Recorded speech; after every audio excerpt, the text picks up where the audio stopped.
and storytelling.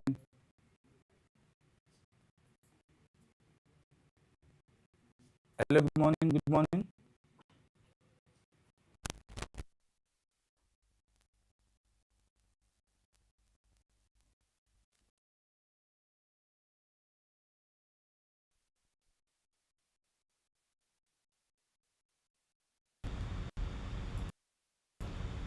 Hello, good morning, good morning.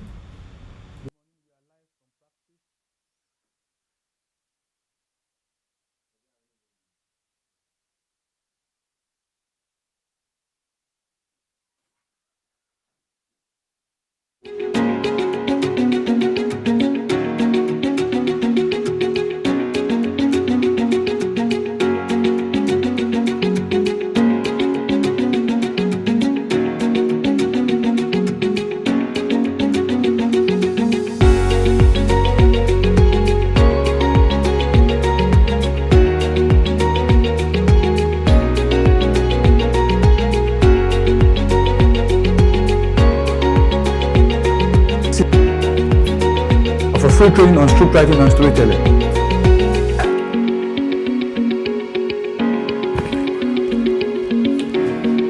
Hello, good morning.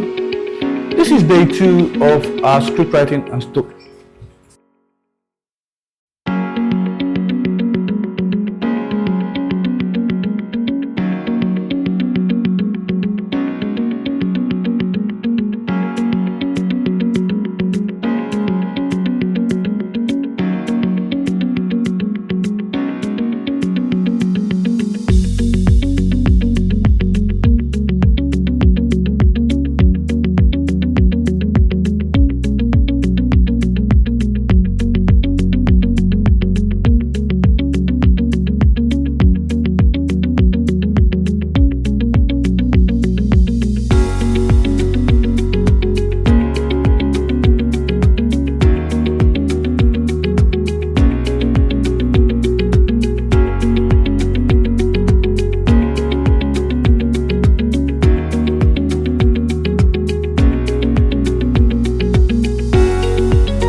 person don't need the once they don't need that close up. I'll go mount. Baby, she's still not set. I'm waiting for you. I should start. Gosh, I was waiting for you. Yeah.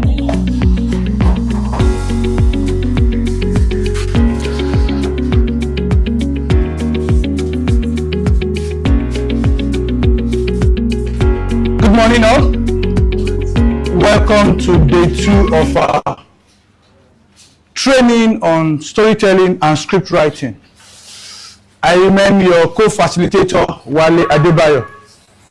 And to all those joining us online, we say welcome to day 2 of our script writing and storytelling training.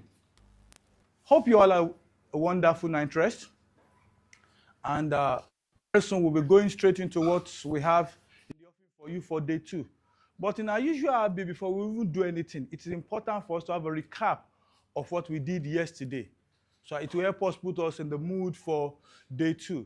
For all our online viewers, all people who are streaming online, please, in the comment section, we want you to tell us where you are streaming from. And when you want to ask questions, when you're asking questions, tell us where you probably tell us your name and where you are asking the question from. We will really appreciate that. Thank you for streaming yesterday, and thank you for also joining us again this wonderful, bright, wet morning. So we quickly go through a recap of what we did yesterday. And I think yesterday we opened your perspective to the concept of storytelling and how powerful storytelling is. We took it up all to the basic elements that must be present in a script before we can say a script is good for screenplay. Also yesterday we talked about film genre. Look, you can start to pick any of the film genre to work on. So without much ado, I want to quickly have a recap of what we did yesterday. And I think we started by saying, look, story drives the entire universe. Everything we build, everything we believe, fight for, or fear is shaped by what? A story. So story is very, very what? Powerful. And I remember one lovely sister said, telling us a story of how she left her home very early and how she missed the road coming to Praxis. The world is waiting for your story. Everybody has a story. And I remember yesterday, in trying to define what storytelling is, I thought it is an act. Your message, idea, or experiences. I call it the MIA. Your message, your idea, or experiences. And I remember one of the students said yesterday, look, experiences is part of storytelling. Yes, there are things that might not happen to you, but happen to others. You can decide to probably relate it. Their experiences can form part of your storytelling. And when you want to tell it must be in a structured narrative. Apart from being a structured narrative, it must do what? It must capture what? Attention. It must evoke what? Emotions. And it must do what? One last thing. There must be a transformation. People must believe, to some certain extent, what you are doing. So I will just quickly do a recap before the next facilitator comes in. Storytelling shapes identity, it shapes society, it drives emotion and decision. And I say your life and existence is a story waiting to be told. Yesterday I played some video for you on how brands are using stories to probably push their goods and services and their product for people to know. Because people tend to believe what they see in storytelling rather than you just display your product. Please, of those coming in early, you can move forward. We want people to fill up this empty gap, please. And we looked at the very key. For every storytelling, there must be a character. These are the kickoff with the goal, the conflict, the resolution, and the theme. Every story you tell must have a message. It must have a theme. Why storytelling matters? We say it creates emotional connection. It makes ideas memorable. It inspires action and change. And it is universal. Every culture tells a story. Every culture tells a story. So Nigeria is not like, so we also say what is storytelling for film? This was also explained yesterday, and we looked at the film genre, principle of storytelling, where we say show, don't tell. It's important, just like you were taught in the first slide, if you are going to tell a story, always learn to show and don't tell. When we go to the practical in the second half of the class, you will understand what we mean by that more. We looked at all these principles. Sorry, please.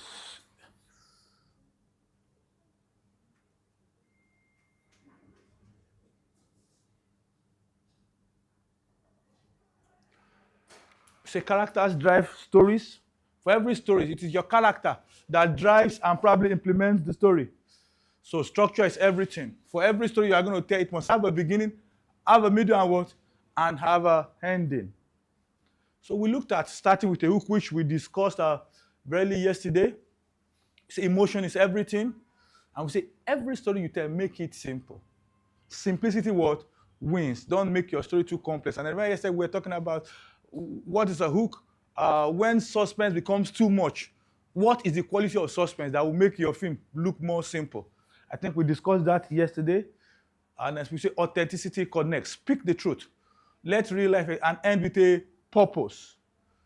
Also looked at character development. We say you must learn to define what your character wants versus the need. We also explained this yesterday. We say give them a strong backstory, build a flawed inner conflict, design a clear motivation, give them relationship that test or shape every character. There's no character that is perfect.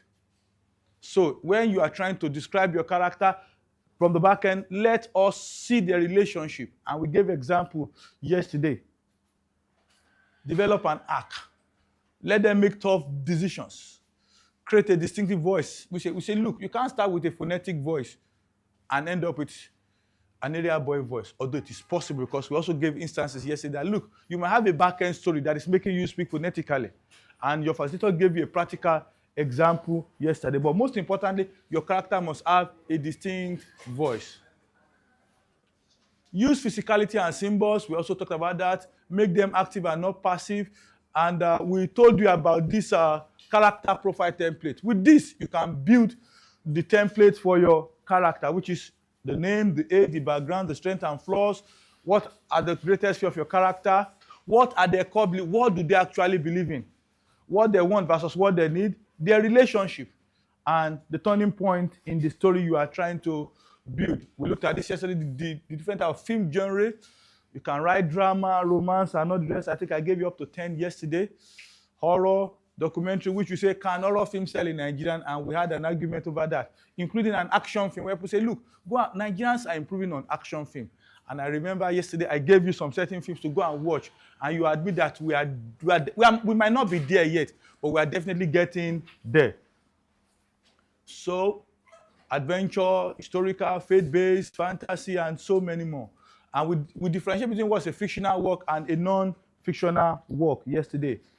So, and we also let you know the critical terms you need to know when writing probably a log line or a synopsis, or even your full story. You must know who the protagonist is, the antagonist, their goal, their set, and all the rest.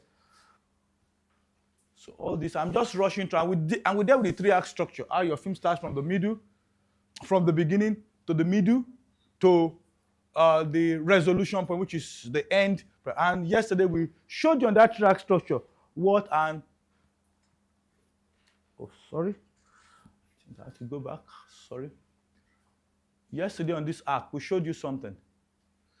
So, and I'm going to ask that question.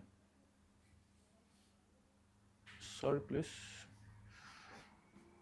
Inciting incident. So, who can tell us what's an inciting incident? The first writer spoke extensively on it. I also spoke on it and said, what is an inciting incident? Like the initial build-up of the story. Okay, partially. Who cannot say help? Okay. An inciting incident is the situation that pushes the protagonist to make comments that God bless you. That is where the story changes. That is where your protagonist is being tested. That is where the real story begins. I know you all remember. You're also correct, but in different perspective. So we talked about all this, and we moved up to, okay, which I define is the moment in your story where everything changes. So key character of incident, so which we also used, which we could not take it because of time factor. I think my other facilitator will come speak more on it. We also define what's a log line. And I told you the important why, as scriptwriters, as storytellers, you must learn to write a log line because it is the hook that hooks your investors to say, oh, we want to invest in this film. Most investors, most EP don't have time to read 200 pages, 150 pages script. So you must learn to write a log line.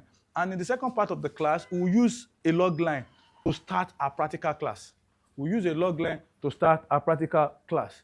So, and I told you the elements of a strong log line must have a protagonist, a goal, an antagonist, and we dealt with some example yesterday.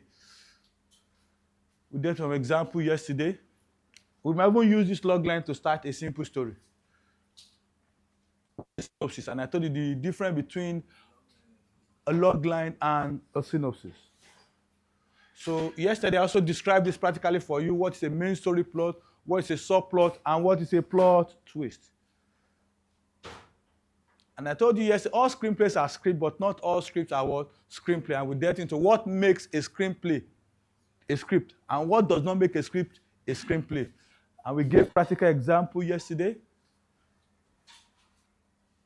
So I'm going to stop here now because somebody's going to pick up. I also talked about key elements of a screenplay. To some people, it might look strange, but when my other facilitator comes in now and picks up from there, the practical class, I will start with it after the break. So yesterday, we looked at six most important key elements of a screenplay, which include your scene heading. Your scene heading is also referred to as your slug line, because professionally, when you grow in this industry as a scriptwriter, people might not be mentioning scene heading for you. They'll be mentioning the word slug line. A slug line is different from a log line. They might sound the same. Slug line is also scene heading. And what does it say? The scene heading tells you, tell you where and when and at what time of the day the action is taking place. The second one, action line, said that your screenplay must have a character. And introducing your character in an action line, it comes in capital letter. If you introduce the character for the first time in a scene, you must write it in capital letter. I also talked about dialogue yesterday. Number 5, I also talked about parentheticals.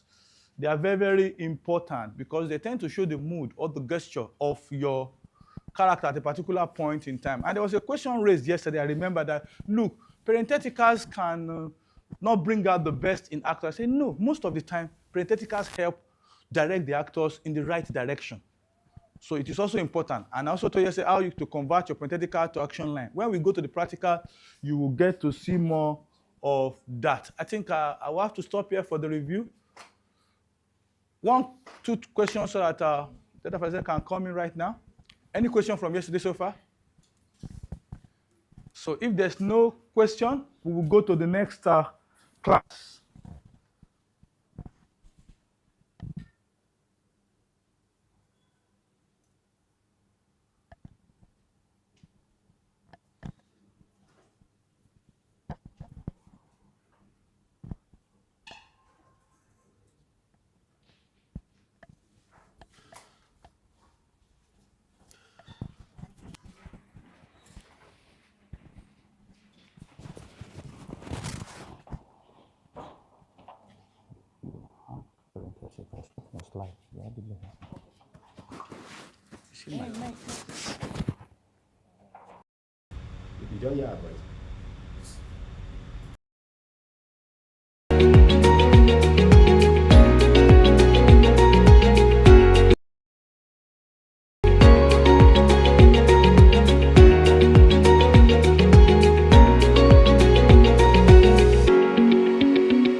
Story development, how a story is born, an idea, how you're a god, and you can kill and make anybody. Today we're going to talk about making those stories into a screenplay that can be made into a movie. Who's excited? Let me get a round of applause for that. So let's start. Importance of screenplay formatting. Sorry, I might have to bend here a bit. Sorry.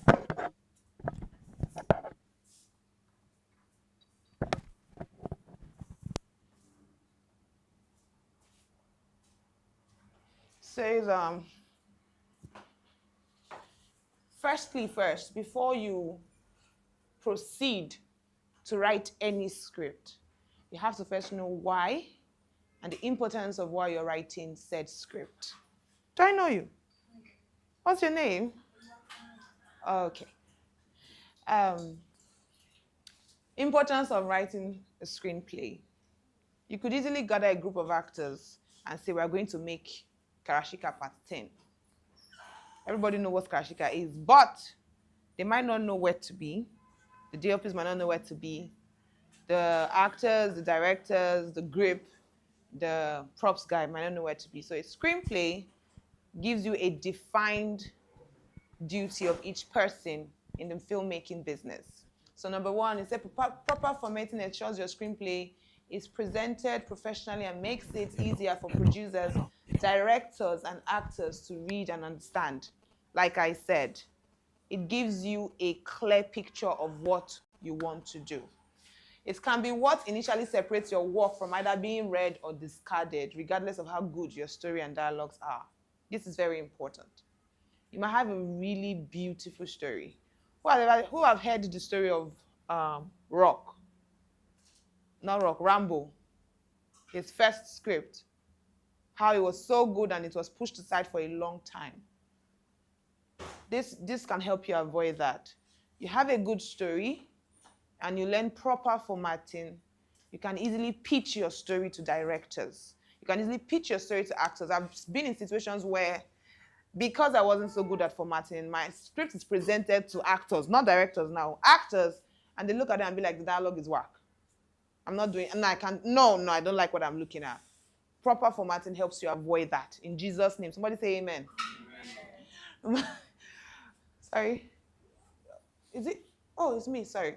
Mastering script formatting is essential for all screenwriters.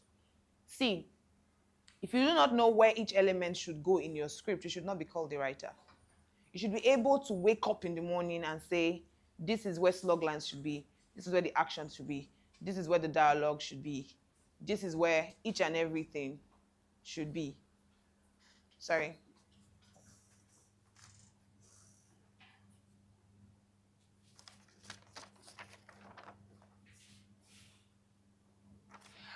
Okay, so yes, and for my online family, I don't know why I keep forgetting people. I'm sorry. I will change in Jesus' name. Please do ask questions of what you do not understand. Tell me where you're watching from. Ask questions, and I will be a princess and answer you all. Thank you very much. So please do not forget to do that. So like I said, yes, very essential as a scriptwriter. You should be able, as a screenwriter, to be able to identify another good script. It's a power you should have. It gives you another extra form of income. I didn't want to say, but I'm saying it now.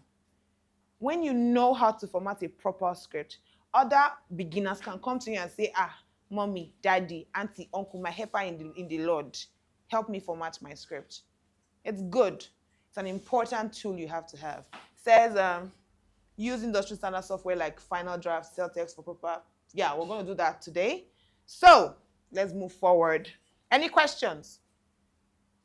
Online people, online family, any questions? Okay, let's go forward. Quotes. This is very important too. There is some, I'm coming, hold. Let me just make this go. Now, I know because you have a wonderful story, you would want to make it perfect. But if you do not take anything today, take this. Your first draft is trash. Repeat after me. Exactly. It means there's always room for improvement. You do not have to write your first draft perfectly. You will kill yourself. The first is it's like when you're in an exam hall and you skip the hard questions to do the ones you can answer and come back to it. When you're screenplaying a story, the first thing is to get your idea down. Get it down, format it down, break it down. Then you go back and walk through it from beginning to the end. That way, you will not kill yourself and you will not kill me, in case I'm the one reading that script. Do you understand? It is very important for you to understand that your first draft does not have to be perfect. Is that Ella or Lamide? Which one are you, sir? Okay, Okpe. Yeah, Okpe is in the building. So always remember that your screenwriting is not about writing a perfect script. It's about getting your story across in the most effective way possible.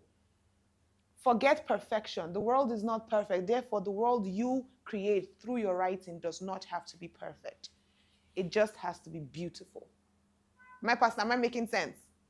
Said formatting is the skeleton that gives your story structure and life. In as much as it doesn't have to be perfect, it has to be standard. It means that when you write with execution in mind. You do not write for writing's sake. You write with execution in mind because you intend for that story to be brought into life. Always put at the back of your mind that I am not writing for me. I am writing for others. And when you remember that, you do this. You structure it and give it life, that when others look at it, they say, damn, this is beautiful. You need to learn the rules before you can break them effectively. Remember what we talked about yesterday? Backstories, action, hook line, those stuff. If you know the rules, you can break them. Or better still, you can bend them. There is nothing, when it comes to script writing, nothing is set in stone. Not because it should not be set in stone, but because you're writing for different platform, different audience.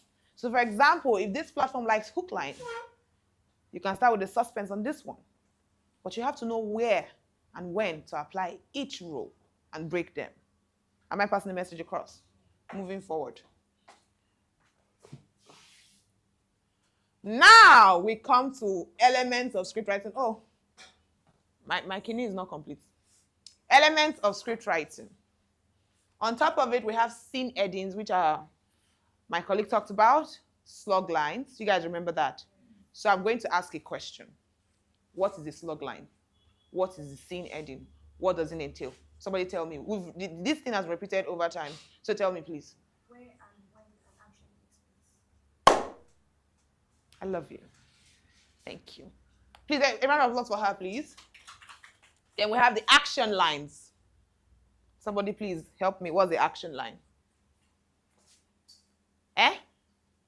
Nobody. Just over here. Okay. Description. Uh-huh. The description of the actions required from the characters. That's close. That's close. The action line describes the scene. It describes the movement of said scene. For example, please come. Uncle with the hat, please come.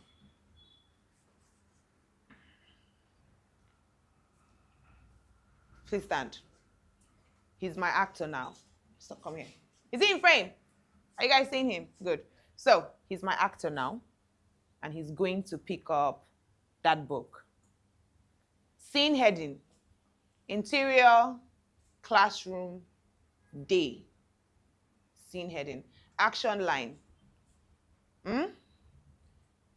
Man walks into the class, picks a book, goes back to his seat. So please perform this action for me. Walk into my class, picks a book, and takes a seat. Good. Your action line helps you describe your scene. At some point, people would even say your action line is more important than your dialogue.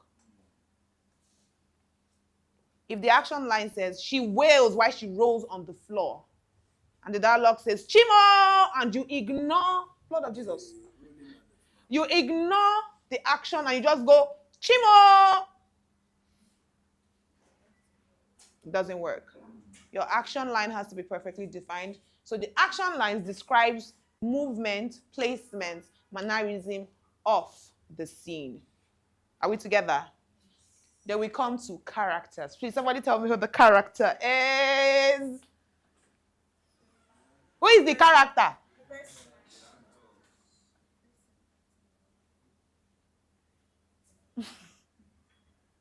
Yes. The character is the actor, but it's not the actor.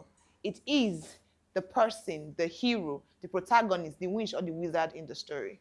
That's the character. Now, before you get to dialogues, there's one. Who can tell me that? We asked a lot of questions about it yesterday.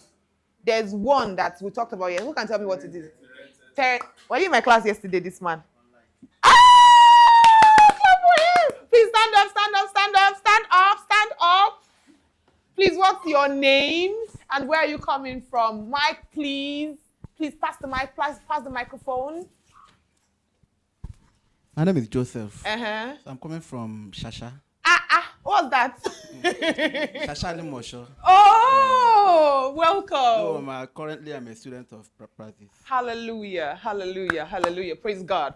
Oh, sorry, we're not in church. Please give it back. Thank you very much. You see, he was attentive. So I did well, Abi. Thank you. Parentheticals. Usually, parentheticals comes after the character name. I wish we had a marker board. Sorry. Can I get a marker? Sorry. So that parentheticals usually come after character because that's element. Sorry. So we have interior, classroom, day 1. We have action.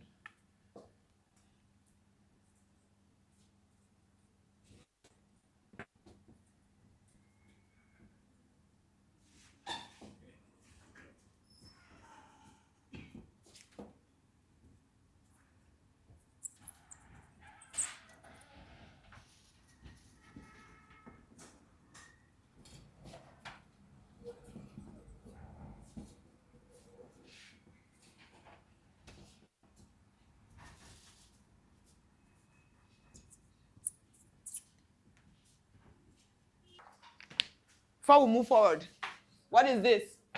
Interior. No. No. Thank you. What is this? Synergy. What's synergy? I heard synergy. That's why I said no. Somebody said sin heading. Oh, sorry. I've not eaten today. I heard synergy. So this is what? Sin. This. This. What is this? Now, I need somebody to read this word for me. Take note of this and read this word for me. Sweetheart, where is she? You. Yeah, here, please. You know what a parenthetical does? What does it do? Please. Okay. What does it do? It gives life to the action required of the character. Close. Someone please tell me what a parenthetical does. Please give it to her. It tells you the emotion that the character is meant to give. Motion and mannerism of the character. That's what the slug line describes for you. So, Okpa Oluwa. Your name is Okpa Oluwa, right? Oh, sorry, Okpa Oluwa is at the back. Oh, hey, Oluwa Fermi. Now say parenthetical. What does say this for me? Eh? Is she Samba? Somebody say this for me. Mike, please. Say. I am finished. Oh, you're sad. I want Samba. Someone say it for me, please. That is it, Samba. So, your parenthetical that is missing in my list gives a deeper or a closer description and mannerism of how the dialogue, the character should go. Or like that, dialogue, character, or what they should do whilst in dialogue. For example, let's do this now.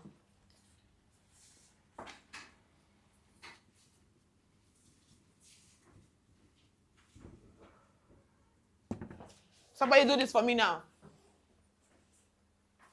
Do it for me, okay? Huh? I am finished. No, I am finished. Oh. Ow. Sorry. Yeah, yeah. Drop the mic. Hold the mic for her. Do it for me. I am finished. So it gives, this is the mannerism, emotion, depth. So your parentheticals do that for you. And that takes us to dialogue, my personal favorite. What is a dialogue? You people know this thing, no? I will be in Britain, and you people will take me back to Warri. Why? Please, someone tell me what a dialogue is. Thank you. Good. It is the words, the thoughts, of the conversation of the character or between characters. Then transition. I did say this yesterday. Now, how will I put it? For example, I am finished. I am finished. How am I going to do this? And the person wants, this is the first scene. I am finished. And the person wants to flash back or think back. We can do here. Transition usually comes somewhere around here. To come here and say, I am finished, flashback. But some of us don't do that. We write it in the action. But this is where it's supposed to come. It goes on there. You see it, transition. Or it will show the transition. Or people go intercut. Especially when they're on the phone and you want to transition between two. You know when you watch a film and this person's on the phone and it's transitioning to another room. That's what transition does. It takes you from one point of a story to another. What a transition does, please? To another. Once you have, so yes. So on screenwriting platforms, we are seeing different types. On the screen apps, we have seen different types of transitions. I really want you to differentiate between fade in, fade out, fade to black, and cutting. So. Say it again. Fade in. Fade out.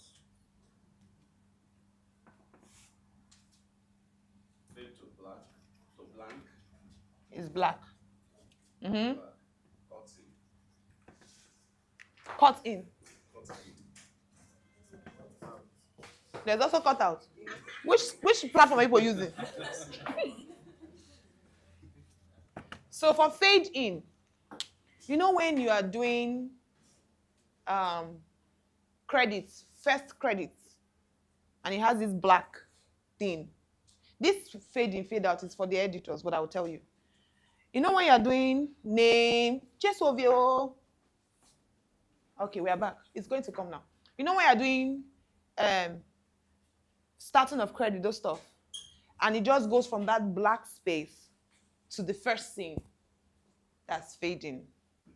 Now, for example, when the character is in shock or, are you talking to me?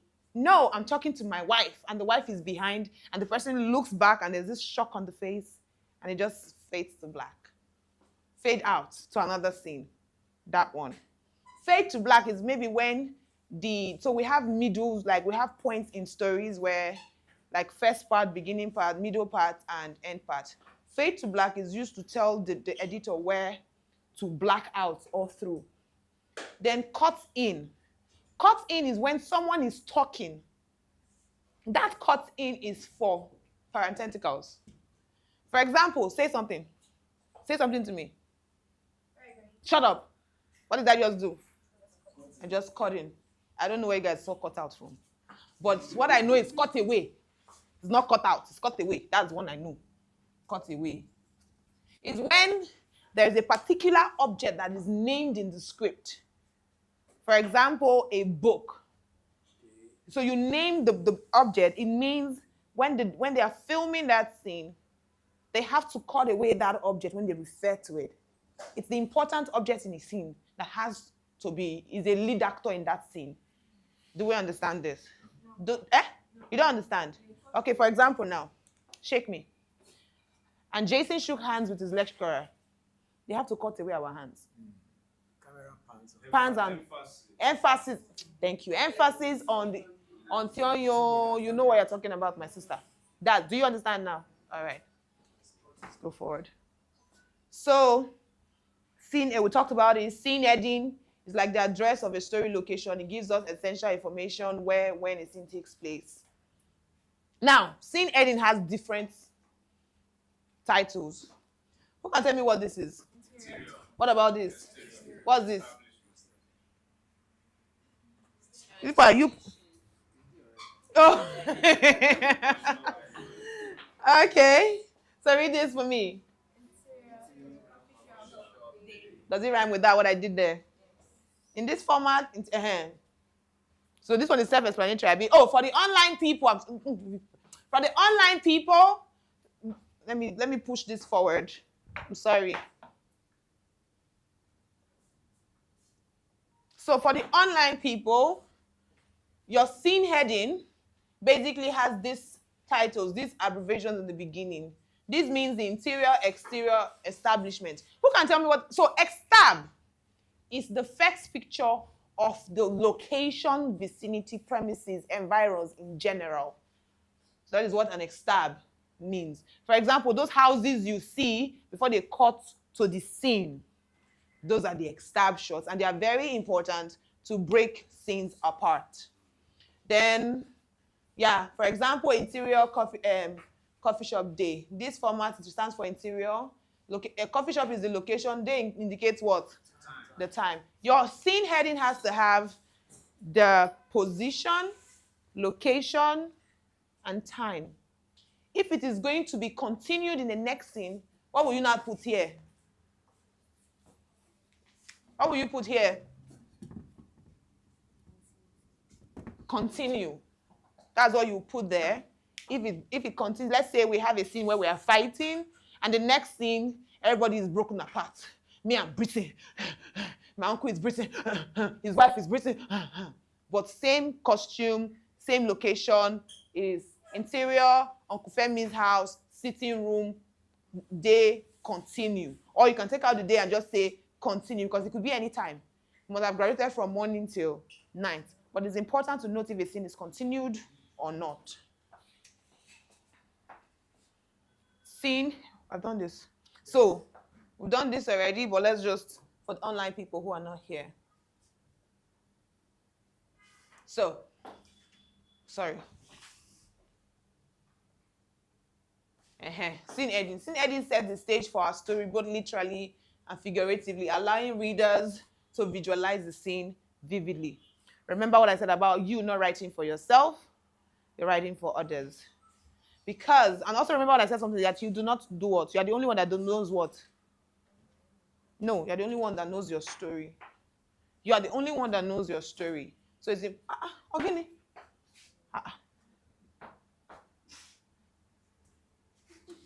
Okay.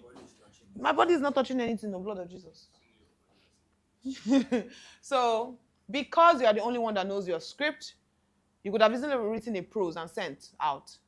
But because you are the God in this particular world, everything has to be defined. Hence this.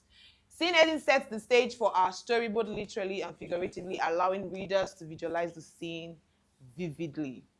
If you're talking about specific parts of a larger building, you can write your scene heading as interior, coffee shop, restroom. Interior, Uncle Femi's house, bathroom. Because the scene is taking place in a specific part of duty. So we're going to do a little exercise. Can I get a cleaner for the board?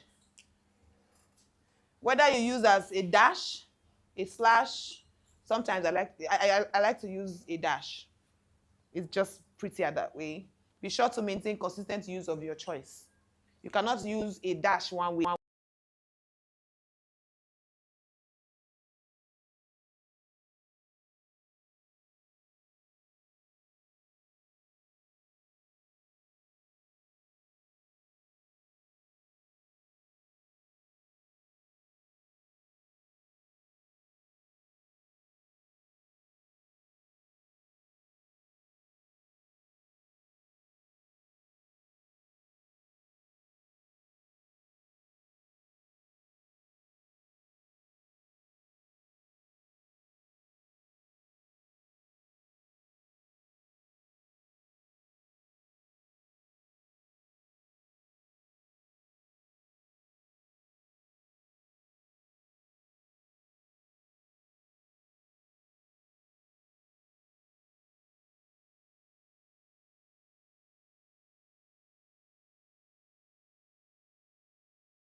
So this is how you do it.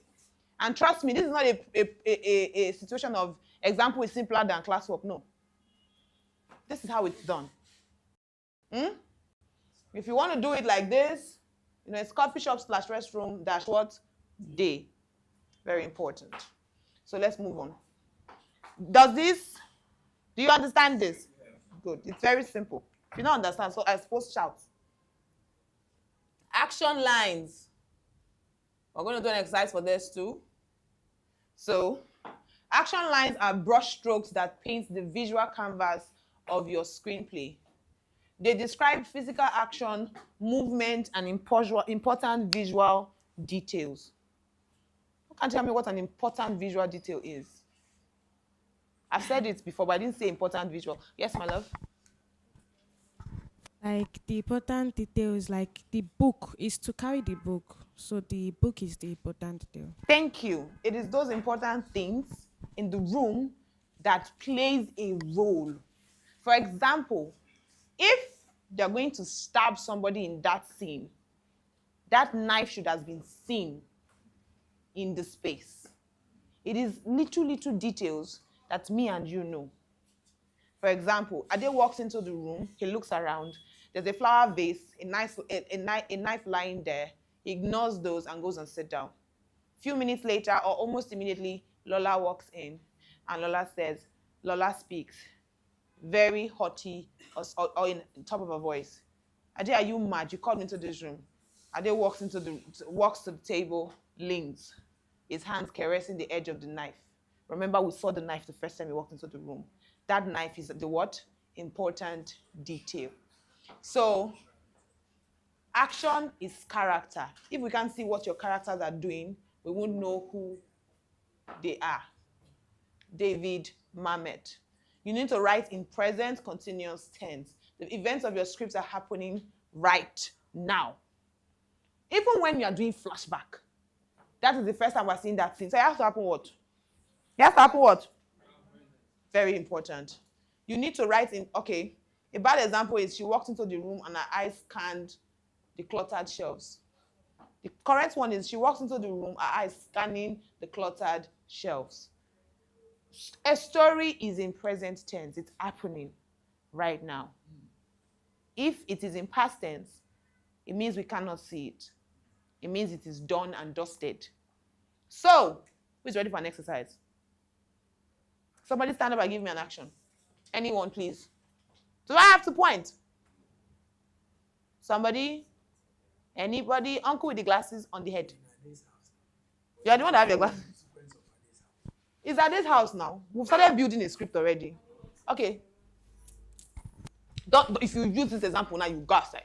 Oh yeah, now give me an action example. Ade is saying. No, you can't do Ade is saying. Let's even get that out of the way. You can never do we see. Ade is seen. We move. We pan. If I catch any of you doing that, I will report it to Jesus himself. Do you know why you can't do that? Because you are seeing it already. You cannot pan. It's happening. Not that it happens. No, it's not like they're not seeing the camera. You cannot do the camera dollies into. No. It's Ade walks in. Ade is seated. You cannot do Ade is seen seated. We see Ade seated.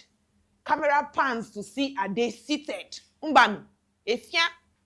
Lai. So, can we go again? Who's talking to you? Please, let's go again. Oh yeah, now, talk to me. Basically, take away anything we see, we pan, we move, take it away. Go straight to the point, like it's happening. Tell me what I'm doing right now. What am I doing now? So, if you are going to say this action, what will you say? What will you say? Okay, Ade walks. Thank you. Ade is pacing around. And you can't say we see Tori Thompson pacing around. No, you're seeing me doing it already. So it's present. So tell me now. Give it to me. Ade is pacing around the sitting Small, room. small now, small, Okay. small. Ade, because this is the first time we are seeing Ade, this is scene 1. How do we represent Ade? Ade. Pacing What follows? around. No. What follows now? Eh? His age. How old is Ade? 29. 29. Then what follows next? His gender. Ade can be a lady, so you have to be definite. So his gender. Male. You can do it one or you can write the whole male thing. Now, let's go. Ade what? Pacing around He's pacing around. the sitting room. Around. The sitting room. In the sitting room.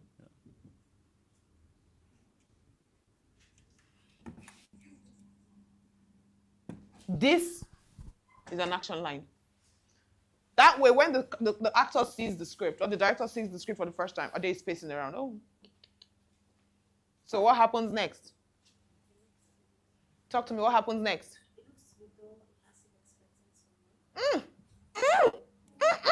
I'm proud. He looks to the door. Away to the door as if expecting someone. What happens next? Somebody tell me. Yes? I thought when we're talking about his action, are they pacing around? Is that not where we put his emotions? Like how he is walking around? Is he anxious? Is he furious? Is he... That's his... No, he's right. Ade could be pacing around looking fierce, aggressive, or any. True. Worried. So let's do that. That's nice, please. Thank you very much. So, somebody give me an emotion of Ade. Anxious. Oh, say it. Put it in the sentence, please. He's pacing around in the sitting room, anxious. Sorry, let her speak. Since he's expecting someone, can we say expectantly? No. Right. No. Can't say that. No. Because if the person comes, the dialogue is going to start. So what we're going to see next is if Ade is going to talk to the person calmly or aggressively. Either way, there's going to be an emotion there. And also, whatever Ade is doing in his action will determine what he's going to do in his paratentacles. For example,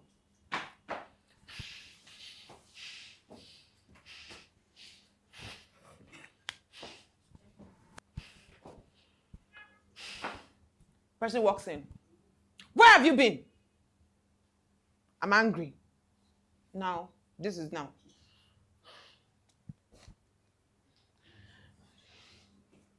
And he walks in. Where have you been? Whatever your character does while they are in their action lines usually determines how they are going to respond or feel in their parentheticals. Am I making sense? Yes. Do you understand that? Also, depending on the kind of character you're working on, you're doing this, and the person walks in like, I have no words for you. Nonchalant. But we know that there's problem coming in the front. So whatever happens usually in your action will determine how your dialogues would flow. Also note that the physical, that's why it's important to describe your action lines very well. Do you understand that? So now let's do this. Are they spacing what? In the rooms, in the sitting room? Anxiously? Anxiously. All right, anxiously. Sorry, you. Anxiously. Almost immediately.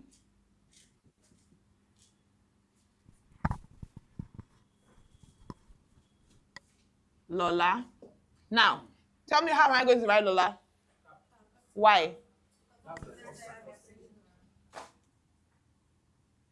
Lola, 20s, F, walks in. Is Lola cheerful or afraid? What emotion should we give to Lola?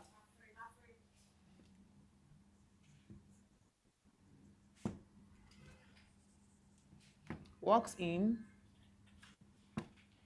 looking afraid. So now, from this action, how do you think Ade should sound? Is Ade anxious? How do you think it should sound? Harsh, worried? It all depends on you. See, it can be anything. He could be angry. You know, there's this thing that mothers do when they're afraid for you. Come, let me show you. Let me show you what they would do. Drop your notebook. So, for example, stay there.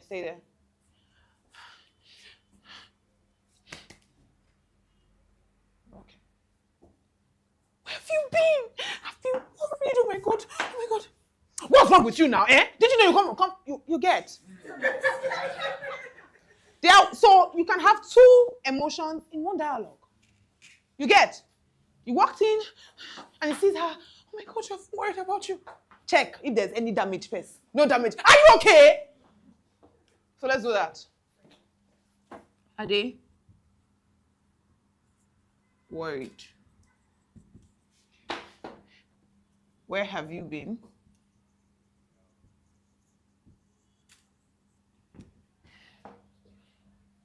So, from what we just did now, what do you think is going to be his next line of action? Because he's not, obviously, Lola is afraid.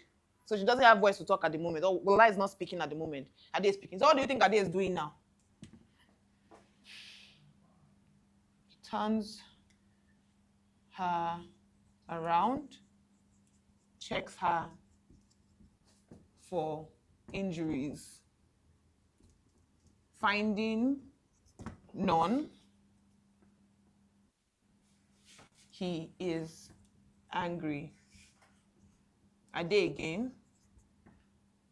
What's going to be here now? Raising his voice or yell of like that. Oh, there's going to be a continue here because it is still Ade speaking. Sorry, before you move on. Yeah. From this first line. Yeah. Down to this line. We have not been able to know the relationship between Lola and Ade. Is he a daughter or a wife or something like that? That's another good question. Now, this is where you will not put it. Lola, 20s. Walks in looking afraid. But before you get to walking, you have Lola, Ade's younger sister. You see why I say your action line is very, very important. Because if we don't know who Lola is, we cannot determine how Ade will talk to Lola. Obviously. Yes. I want to ask a similar question. All right. I've been able to undo some professional scripts, and the producer or the director will say this writer is helping us in, finding our way around casting, and I've seen that it comes at the place of description. To what extent can we go to describe the character? I've seen some will write age, gender, will go ahead to tell us light in complexion, averagely tall, 6 feet. To what extent can the description? As much as you can. And it does help in casting. But that's where your character Bible comes in. You can have this, Ade 29, kiniko, and have a character Bible that describes Ade's character. But it describes the character, how they behave, what they do, mannerism. That's your character Bible. But not every, let me finish. Not everybody does a character Bible for you. So that is why they will go through the whole extent of describing Ade at the action line. Now, remember that when you're describing Ade's mannerism and everything, it has to be the first time we see that character. It cannot be in the next scene. No. That is why I keep cleaning and writing. And you people are making, let me just do it. So now, my love, you wanted to ask a question? Please, where is the mic?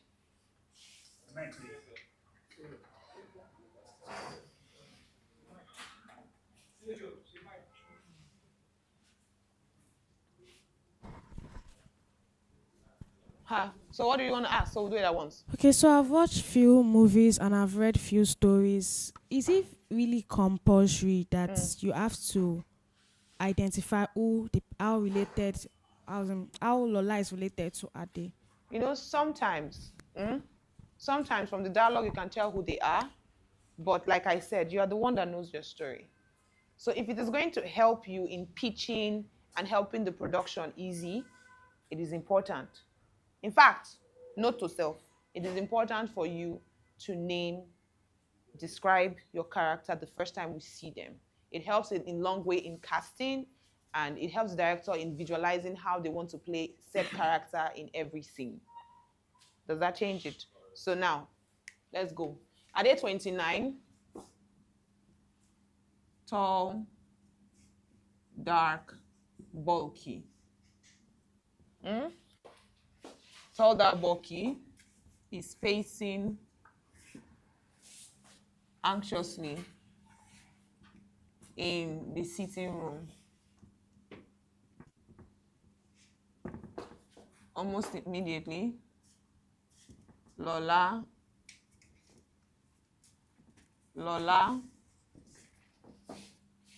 15, female, Ade's younger sister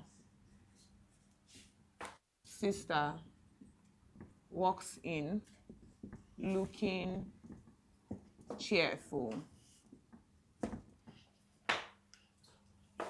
Ade sees her worried. Where have you been?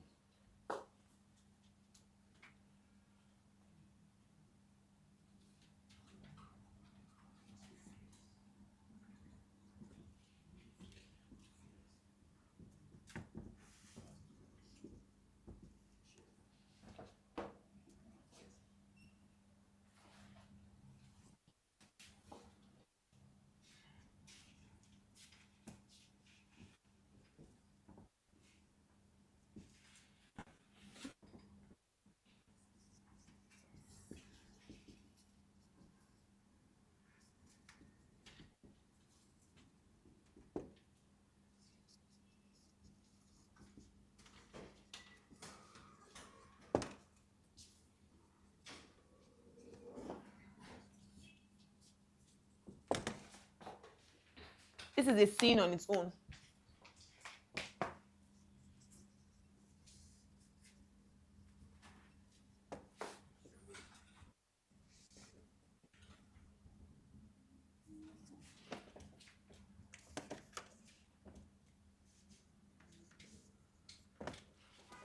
Remember our Johnson's will. Somebody can walk into the room looking cheerful, and the way the next person speaks changes their reaction. Checking her for injury. Yes. That is what I'm saying. Who is worried? Lola is fine. Lola is 15 now. She comes home late. You remember it's night we have here. So she came home late. Ade has been pacing anxiously. Lola, who has been playing on the way, comes home happy, late. Younger sister, Ade sees her, worried. Where have you been? Where have you been? Without even waiting for her to speak. No, come again. No, baby girl, come this time. Okay, no worry, come. Walk to me, cheerful. Where have you been? Oh my God. What's wrong with you now? You get? Because, so it helps your actor. The actor is worried, come. She comes in now, I'm cheerful and everything, and I hold her. Oh my God, sorry. Oh my God, are you okay? How have you been? What's wrong with you now, Look at the time. You're coming by this time? Don't try it again, no, I will not condone this in my house. And I don't even wait for her to speak. I walk away. And she's somber now. Cheerful, gone. Somber, back in. And she goes, I'm finished. Remember that. Because I'm sorry. It's also possible for her to feel that way even before working, just like what That's- maybe not like she Yes. knows the kind of uncle or brother she has. But we have a character. That's why I said character Bible. If Ade is a cheerful girl, we can say Ade, Lola, cheerful. Lola, cheerful. A cheerful young girl. Like I said, there is no end to how much you can describe your character. But you have to do it first time we see the character. You get? Personally, because I am a professional writer, I don't go through the trouble of defining all my characters every time. I just come and say, and another thing, because I always discuss my stories with my producer, we end up discussing all these things already. So when the script comes, they see Ade, tall, dark, sexy, bulky young man with a pleasant face, eye candy. Has a younger sister, cheerful. Obviously, we're going to be casting a cheerful young girl. So the moment the girl walks in, you see that she's cheerful. But actually, when you have a character Bible, it helps your people, it helps your producers, your director, your casting directors to easily identify who they want to play said character. But that's not what we're talking about now is scene building, script formatting. This is a format. Well, we're formatting a script right now. Those are like deeper stuff. You get? Because I think the reason why you are able to ask these questions is because you have a little bit of experience on what a script should look like. That is why you ask, and that's why I'm answering. But right now, we're dealing with script formatting. This is a scene on its own. You formatted scene 1. Yes, my love. Does it necessarily have to be the script itself? Can we have like maybe a page 1 or 2 describing the whole characters before you now go to Character Bible. Okay, that's character Bible. Yes, it can be a page. It can be a brief character description. That's No. It's different. I knew what the character Bible was, but when you said this, I was thinking maybe like No, it's not necessary. No. When you are introducing a character, you dedicate that section to that character. Ade, 29, tall, dark, bulky, with a mean streak to his face. He's pacing around, anxious. And now we expect that when Lola is walking in, he's going to scream. But the next thing Ade does, naturally, we see somebody, looks already angry, but is pacing anxious. Naturally, what you would expect is for him to scream to whoever is walking through that door. But because you are the writer and you determine what he's going to do, parentheticals, you have told him what he is to do. Do you understand now? I look like a cheerful person. I'm smiling. I can't wait for my husband to come and everything. And my husband comes. Are you mad? Where have you been? Well, you were smiling just now. It doesn't matter. You said you were coming home 5 hours ago. This is 10 p.m. at night. I am not happy with what you're doing right now. You should have been here hours ago. Do you want dinner?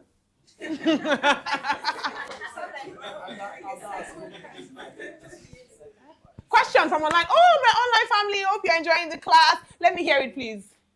So, this is from Blissful Ayeba on YouTube.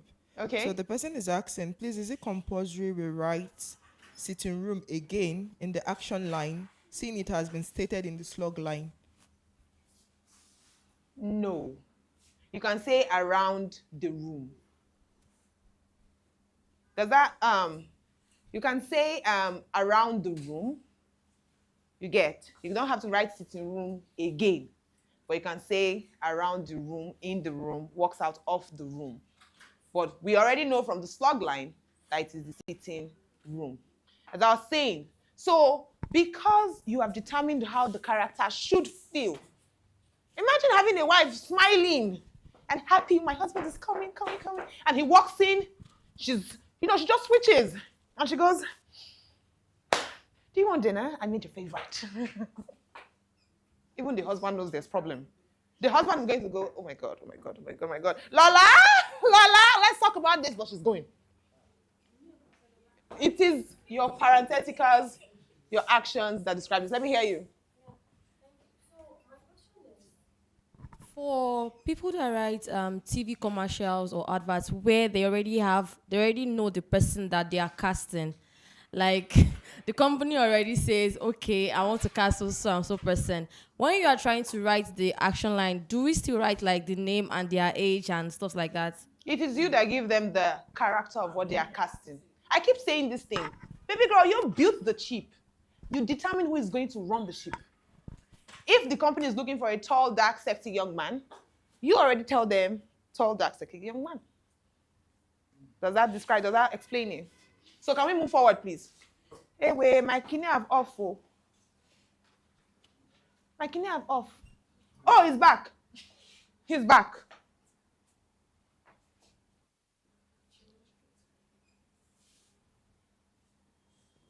Oh, we've even done all this already. Okay, no. Character, introduction. See, this is what they're asking you guys. We're asking just now. So we've done character introduction. First time we meet the person, the name is capitalized. After that, hold on. Action line, Abi? Yes, so action line. You do not need to describe things that can be identified with a certain phrase. She walks in wearing a pair of jeans and a simple shirt. But if you need a shirt, a particular shirt in that scene, she walks in wearing a simple red shirt. Maybe that shirt is going to be found in a murder scene somewhere. It has to be introduced into the story early on. Unless there's a need to know the color of the shirt. I just said it. On jeans, the style or how tight, loose the clothing material is, that information is what? Exactly. This is the reason why these are the visual things. Except it is important to know. You don't need to. If you're writing a scene that takes place in a bedroom, there's no need to say that the cupboard is as tall as a mahogany and the shelves are type of brown that we see after the earth is fleshly dog. These are irrelevant details. Because you know what a bedroom has. In fact, you can just go and say, establish the bedroom, furniture necessary to a bedroom, or femininely decorated, like that. You do not have to come and describe things that are not relevant at all. Am I following? Let me hear you, my love. Yeah, so for the bedroom now, how do I differentiate if I want the producer or the whatever to know that it's a rich person's bedroom or a richly furnished, averagely furnished, poorly furnished, depleted, deprived. Let's go. Good morning. Yes. Sorry, I'm not quite. You see a space that is going to be, no, not constantly used. Bedroom, establish the bedroom. It means everything we see in that space has to remain constant. You cannot just say bedroom and you just go straight to the person's face. No, you have to establish how the bedroom will look like. In case, also because if they are going to kick their leg by the doorway, if they are going to break something, if they are, move things, it helps in continuity and stuff like that. No, action. Your action line establish these things. Oh, sorry. Your action line establish these things.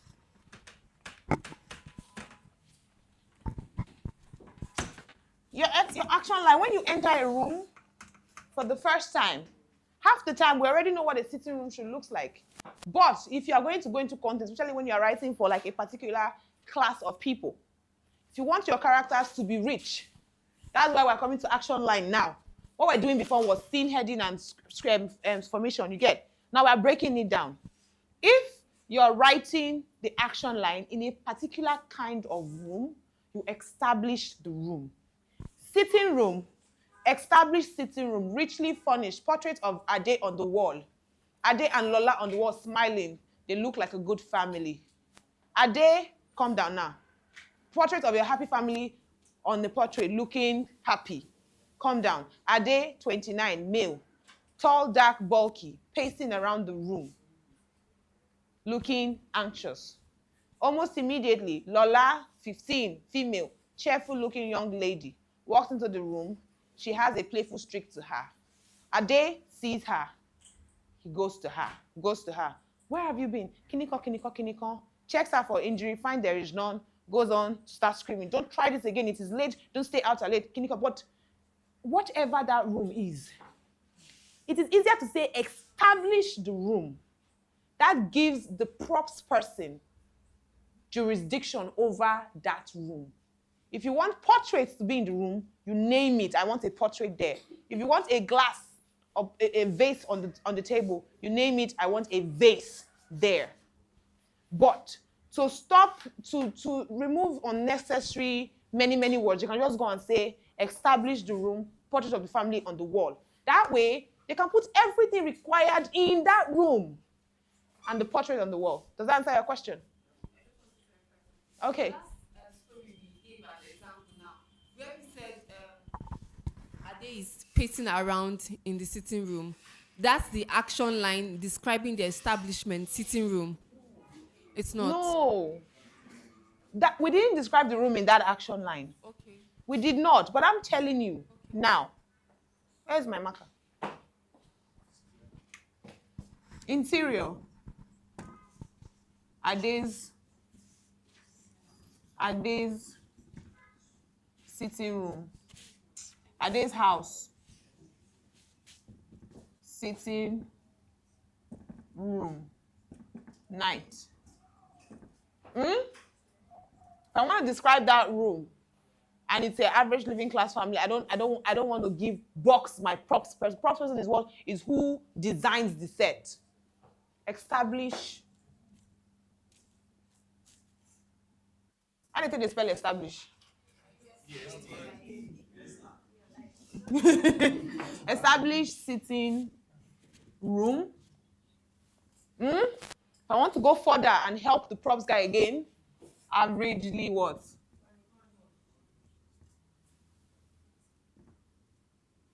If I want to go further again and be specific, a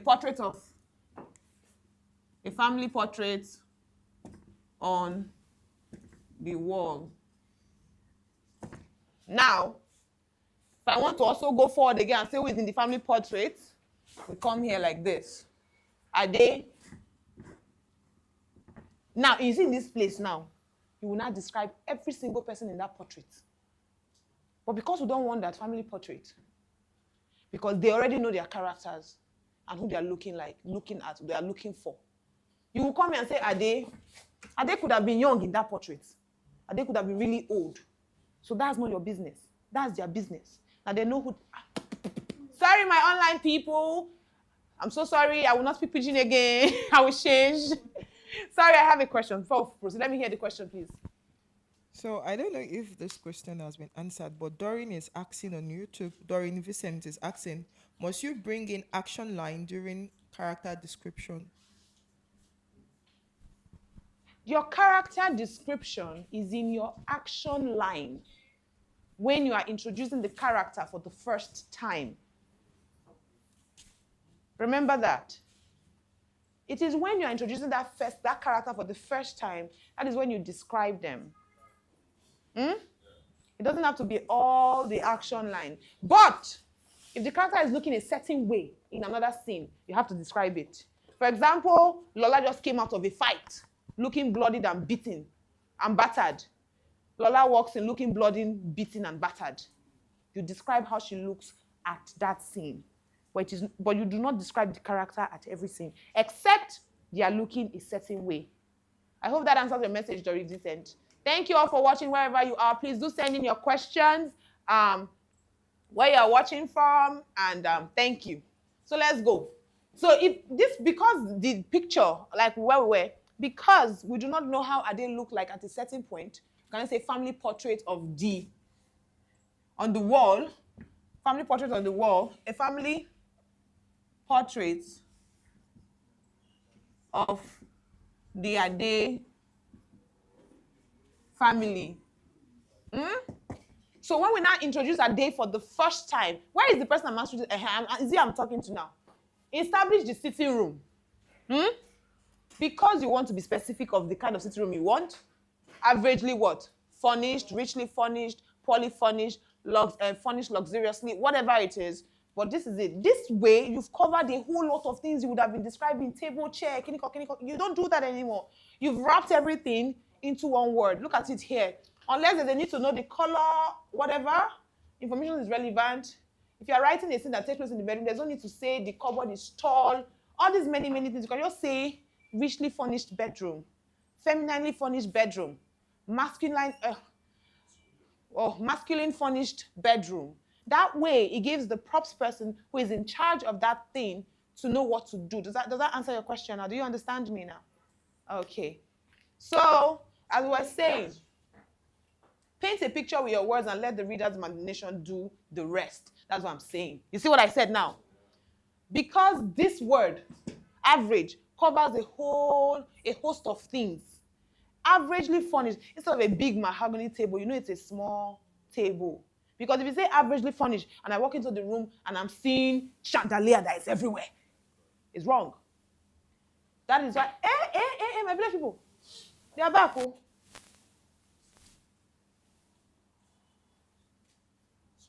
Okay, it's back.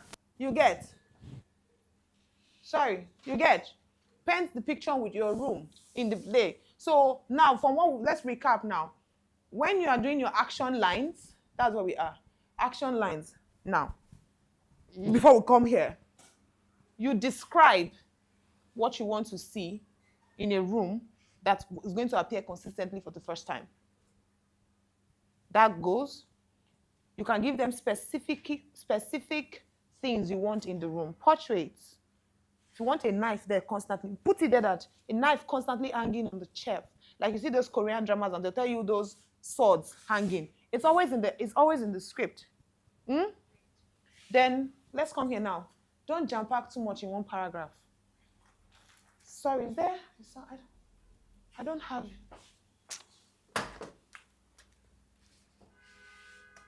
I'm coming. Let this come up.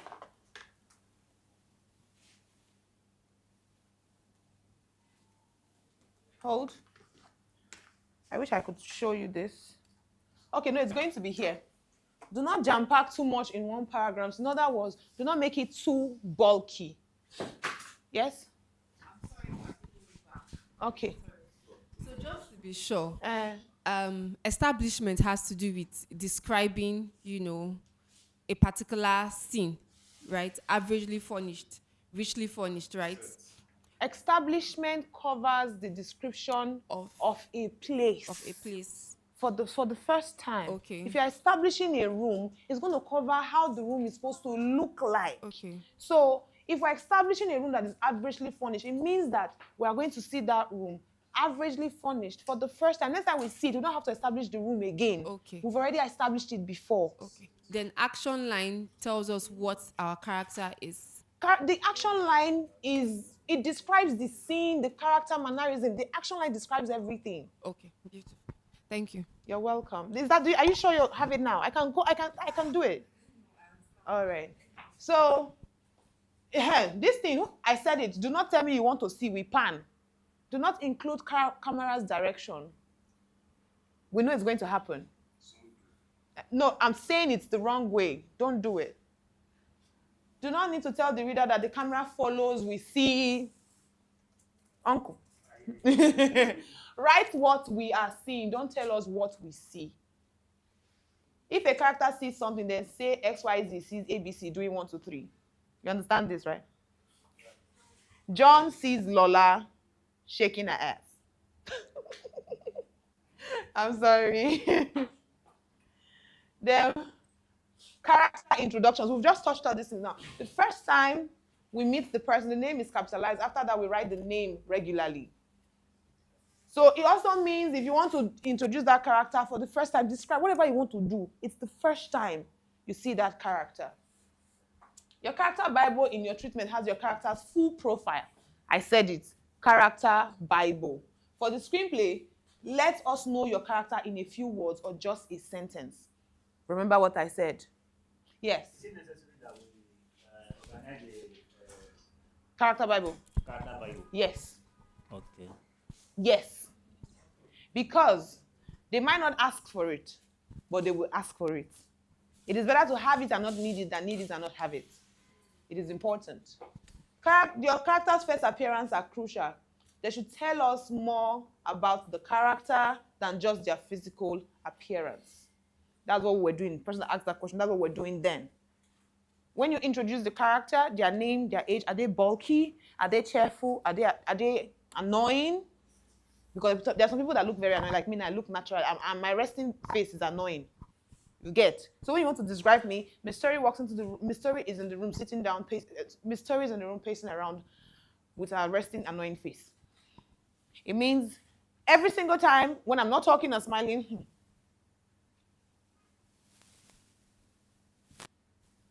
like that. So we'll do that. So you guys understand this, or should I break it down more? Does everybody understand this? People online, if you do not understand what I mean by this, do send in your questions and I'll do well to answer them. Moving on. Oh, can we move on?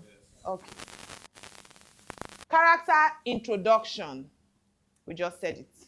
Now, we just did it now. Interior coffee shop day. Joe, 30, disheveled. Remember what I said about Lola can be a cheerful person, but he's looking beaten and battered. Disheveled, shuffles in, eyes glued to his phone. They have described his whole appearance in just this world. Verse, Joe, a mechanic who is undergoing a financial crisis and is looking for money. He has tried to call other people, but nobody's answering. He's wearing a red shirt and baggy trousers of the latest fashion, and his phone is expensive, but he's broke. He's looking sad. Too many lines. You can wrap all this into this world. A person is looking disheveled, you know that the person is going through a lot. Sakba and their village people have caught up with them. Then, so the first is the correct way to introduce your character. That's why I say, instead of saying so many host of things, you can have your character Bible and present it with your script. But, because people like to go through a shortcut, they tend to describe the character for the first time, bulking up the action line. But you are not allowed to do that. If you want to, yes, but it's not right to do it. You describe the most important thing we need to say about the character, and you have your character Bible. Do you understand that? Online people, please, if you have a question, do send in your questions, and I will answer them as much as I can. So let's go. Dialogue. We've touched all this. Dialogue. Dialogue is the true test of the screenplay. I told you. Dialogue is the heartbeat of your screenplay. It reviews character relationship, conflicts, and advances of the plot. Remember what I said about him being worried at first? You get. We already see that he's a mean person, and the next thing he's sounding caring, and then he reverts back to being the mean person. That way, from the dialogue, we know that despite Ade being mean, he has a caring side. And once he Ade can change, but despite it, Lola is important to Ade. Ade has a caring side. Does that work? Do you understand that? Also, yes, that's it. Take this example ahead. They have given us an example. Sarah, confident. You think you can outsmart me? Confident. This is the parental. So somebody say this confidently for me, please. Say it confidently. Confident. In peace. Your dialogue is the soul of your character. If you miss it at the dialogue, there is no point of the story. Then dialogue should also have subtext, hidden meaning between the words, which adds depth to your character's interaction. Use parentheses to provide contents for delivery of lines, but avoid overly using parentheses. The dialogue can show the intent and attitude of the speaker. We said this yesterday. You understand? Then transitions. Transitions are bridges that smoothly connect different parts of your story. The story, they indicate shifts, time, location, or tune. We said this already. Consider the class cut to a quick transition that moves us from one scene to an... Sorry. The other line, that's subtext. I don't understand. Subtext, for example. You are trying me. You are trying me, oh. You are really trying me. Small, I'm getting to anger. You are trying me. You are trying me. Like, no, so... You are trying. What am I trying? I'm telling you, I'm congratulating you. You are trying. That is why your parenthetic is there. When we're having like a 1 word or 2 word dialogue, you are trying me, oh. You know that the person is threatening somebody. You are trying me, oh. That line has a subtext. It has a hidden meaning, a hidden feeling, hidden intention. You get? Do you understand it now? Say transitions. We consider the cut to a quick transition that moves us from one scene to another, used for sharp, sudden, or dramatic scenes changes. I said it. Fade in and fade out are used to open and close the story. In other words, except it is really important for it to be dramatic, this should happen at the end of the story. Open and close a story. Maybe you have like a point at the story where there's a B story and you want to close that B story. We'll talk about that. Then flashback or back to. We talked about flashback to explain a particular event. We have intercut for when events from multiple scenes are taking place at the same time. Remember the phone call. Then transition guide pacing and flow. Transition guides the pacing and flow of your story. Note that you don't need transitions for every scene. Do you grab that? Yeah. Good. About the flashback, can we also like indicate the flashback? Yes. Yes, or you can also indicate it in the action line. You can also indicate it in the transition line. I told you, yes. I told you that the transition line is at the other end. Yes. Then other formatting tips. Montage. Montage are ancillary tools for compressing time or showing a sequence of related events. Instead of going to explain, Blood of Jesus. Something fell. What's falling? Oh, it's my phone. It's okay, oh my God.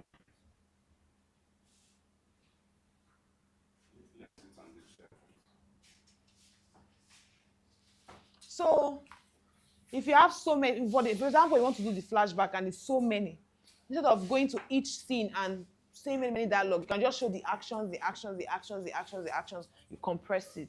It's really, really nice when you're doing short films and you want to show a lot of things, but you have little time to work with. Then montage, Sarah training rigorously as skills improving with each session. You know. So, we have montage example.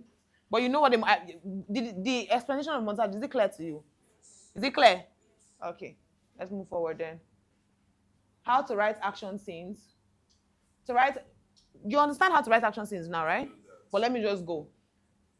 To write impactful action, consider balancing description, pacing, and emotion together. We did that already. Before Sarah can respond, Dare tackles Fred from behind and slams him to the floor. Dari mounts Fred, pinning him on his side and raining blows down on Fred from his vantage point. A punch hits Fred's mouth and draws blood. Sarah pounces on Dari from behind, Farah with anger, choking him. As Dari struggles to pull her hands off him, Fred angles his body enough to lie on his back and he decks Dari in the jaw. We see the emotion, we see pacing, we see action, everything in the action line. Do you understand? It means that you can impute a lot of things into the action line, but do not jam-pack it. See the way it's looking very, very fine. How to write action scenes. Conclusion. The first draft is just telling your story, telling yourself the story. That's why I said your first draft is trash. It doesn't have to be perfect. The more you write, the easier it gets. The more it becomes a habit, the less a chore. Yes, the first time you start writing, it's going to look like a chore.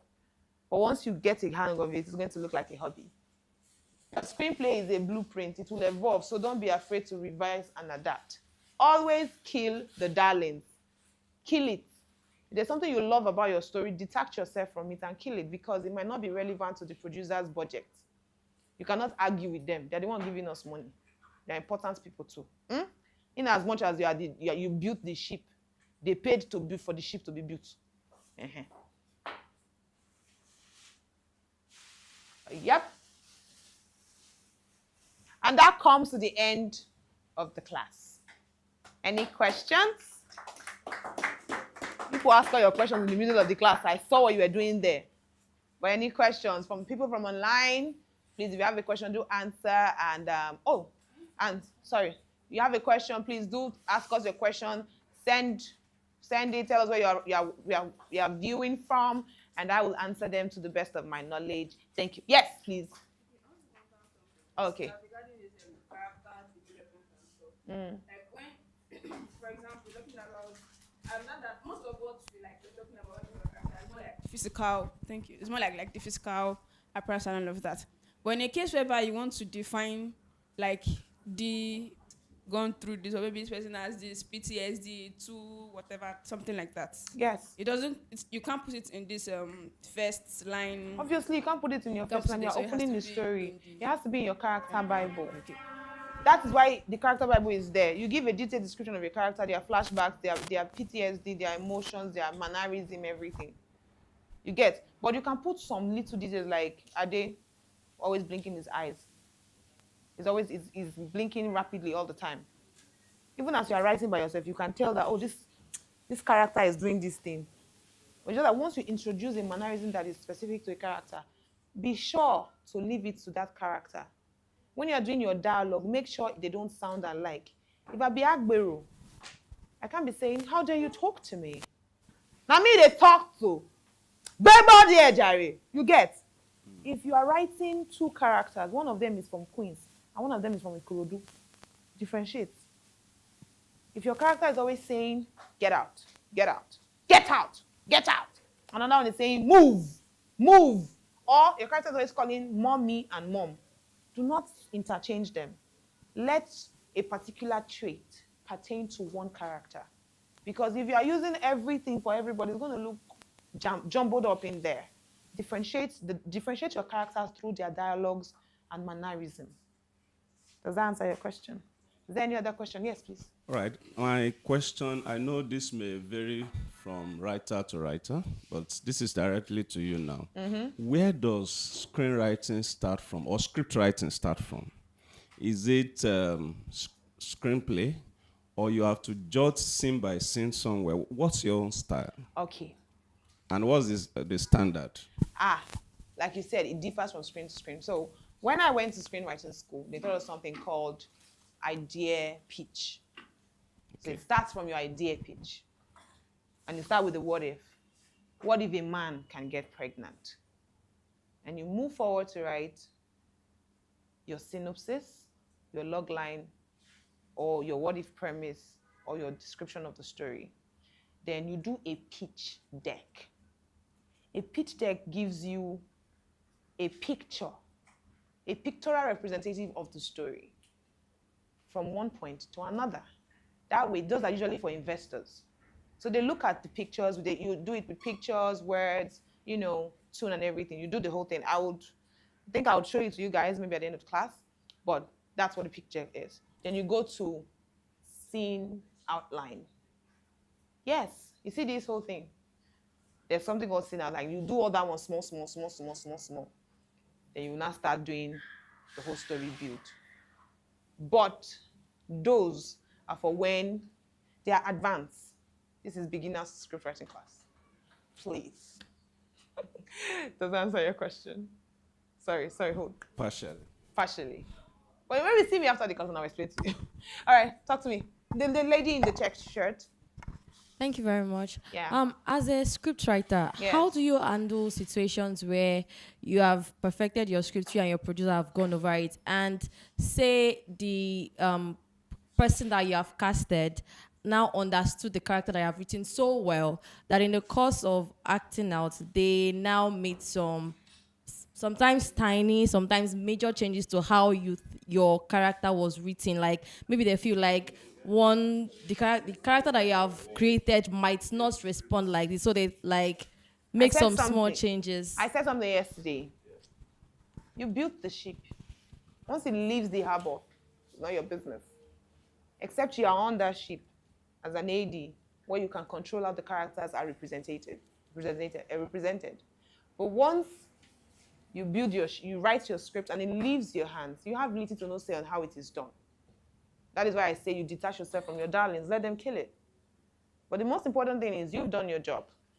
You've delivered your actors understand your character. Sometimes the way an actor would see your story might even be better than the way the actor saw it. It's different points of view. And half the time, it's painful, but other times, it's wonderful. Please let me hear from Cassandra. Okay, I wanted to ask, you made mention of when we introduce a particular mannerism, like the actor is continuously blinking his eyes. Do we always have to write that in every scene? No, it's in your character Bible. Okay. You so put everything in your character Bible. So when the script is given to the actor with the character Bible, they already know how to act around. But it's you have to introduce it or put it in your character Bible. Okay. That is why I say when you write your scripts, yes, put character Bible. In Anu? I'll show you later. Somebody wants to ask me a question. That's my last. Is there any other question for that? So that's my last question for the day, and I will round up. Yes. Okay, thank you very much. Do you sometimes watch a movie that you've written the script and you feel like it didn't come out the way you expect? Yes. And what could be the reason? I really can't blame. No, you cannot. You cannot blame the director. You cannot blame the actor. You can't blame anyone really. It's all in the execution. It's so many factors. Sometimes it could be budget. Sometimes it could be location. There are some unseen circumstances that just come and want to hinder production. Sometimes it's nobody's fault. Sometimes it is even you, the writer, that fucked up. But because we're always looking for somebody to blame, we forget that it is a collective effort to produce that piece. So please do not, when your story doesn't come out the way you want it, do not go blaming anybody. A lot of things could have happened on that set that I do not know. There's a story I wrote and I saw it. They did it in two versions, French version and the English version. I saw the English version first. I was pissed. And the director that did the job was my friend. I'm like, Daddy, what happened? He said, sorry, you don't even believe what happened though. Rain was falling all through. One of the camera lenses fell. So they had to start shooting with one camera. And then one of the actors became sick, so she could not even do what she was supposed to do. And then I went back with those things in my mind. I went back to see the film. I was like, they actually even tried. Because this rainy season, you know what rain used to do to sound? But when I saw the French version, I loved it. And the person that directed the French version is my daddy. So I called daddy. I said, Daddy, this film is nice. He said, sorry, we had some wonderful weather in Benin. I'm like, oh my God. Hey. But there were one story, two different executions. One of them had problems on set. The other one did not. So you cannot go blaming anybody when the execution of the story does not come out well. Always remember that in as much as you built the ship, riding the ship off the harbor to wherever it's going to is a collective effort. And if these people decide they are not going to work, you're just going to have a story in a paper. You are a writer, there's the producer, director, every other person contributes to the execution of your story. Respect everyone and write. Thank you. Oh, okay. So this question is from the Google Meet. This question is from Google Meet, not YouTube. Oh. So it said, what do you do when a director changes everything you had in mind? So, if the story has not been... Okay, yes. As a writer, you need to have a voice, not just your pen. When the director is changing everything you have written, you have to stand your ground. There is a reason you wrote "A Day Has a Mean Streak." So something happened. I wrote this story, Deadline Duel. It's on YouTube. And they wanted the characters to look like prisoners. No, not that. They wanted the story to be a dream. And I did not want the story to be a dream. I wanted it to be a space. You know, when you are asleep and awake, the force is pulling you to sleep and the force is pulling you to be awake was what I was trying to write about. But they're trying to make it like they had other... I'm like, no. Stand your ground, defend your ideas. An idea you cannot defend is not worth writing about. Can a man get pregnant? How is he getting pregnant? Is it a curse? Is it a dream? Is he a trans man? Why is he getting pregnant? This lady went to the hospital, gave birth without pregnancy. How is that happening? Is it cryptic? Can it be proven? That's what it is. But when it comes to a point where your stories and your ideas are being changed, you try to defend the ideas. And half the time they see reason with you. They will try to tell them, think about it like this. But sometimes when they are changing everything, it could be that you did not do it well too. So you can have a script conference. Describe, you guys talk about the story, what works and what not works. Always be available, always be open for improvement, and if possible, change. Hopefully, Google Meet that answer your questions. Thank you very much for watching. Hallelujah, I appreciate. Bye.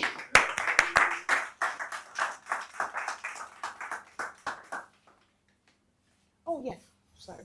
Let me just take my system with me.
Now, we now want to probably put blocks on it.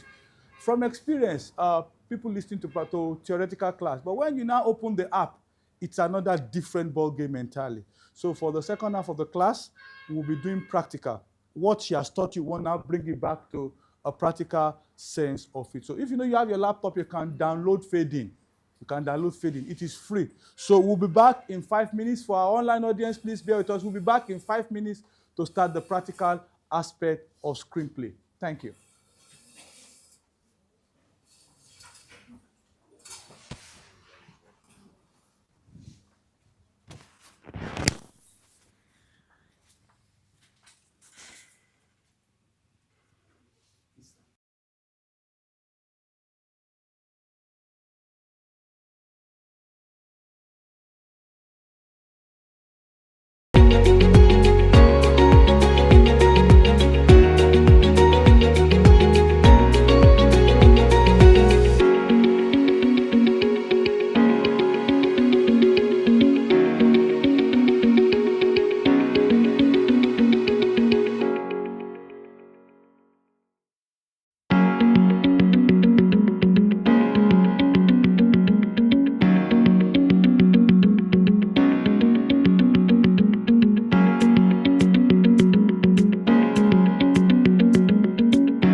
just as we said earlier, for all our online viewers, when you are sending your questions, tell us the location you are sending the question from so we can attend to them.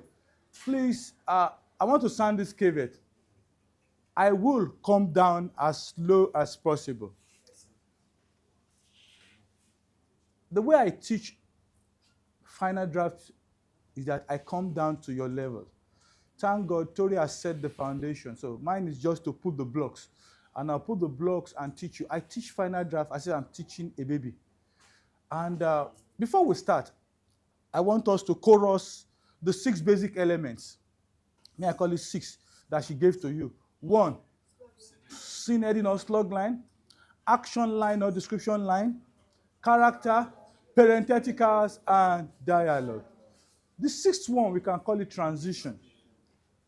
Most of the time, why I don't normally want to go deep with transition is that you must be a technical person or a production person to understand the use of transitions. And that's why I advise, and I'm also advising you, both listening online, all budding scriptwriters, please tend to create time to go to locations to understand how the ecosystem of film production works. It will help your writing skills very well. It will help take your writing skills to the next level. And that's why for most scriptwriters I have trained, I've told them, please take time to go to production. It will help you a lot. So without much ado, let's delve into it. Please, I also want to again, listen first. It is important you listen. And I also said this is a paid-for version. Final Draft is a paid-for version, but you can download Fading, both online too. You can download your Fading and follow us. I will try and explain 1 or 2 things to you. So without much ado, let's set the ball rolling. First, she talked about pitch idea and not the rest. Before we start writing, you must have a story, true or false. So what story are we making use of? You want to pitch a log line to me, so I want to give you the power to pitch a log line to me. Which log line should I create a log line based on what we taught yesterday and we to come up with a script? I came up with a log line. So should I display the log line for you to see? Yes, sir. Okay. Let's go display the log line and be creative.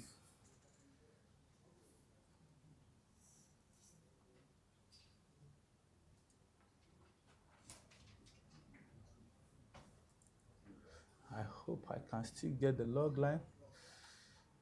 Just 2 minutes.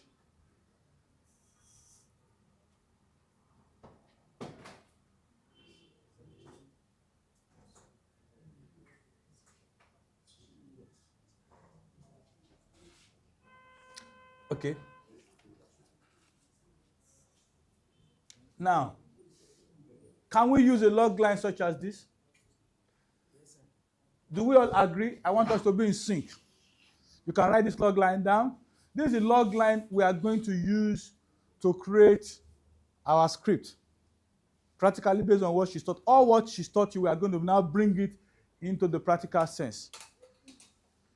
And this is the log line. After being falsely accused of robbery, a brilliant but broke Lagos youth outsmart a corrupt police officer and clear his name before he loses everything he holds there. So we are assuming that this is the story we want to create.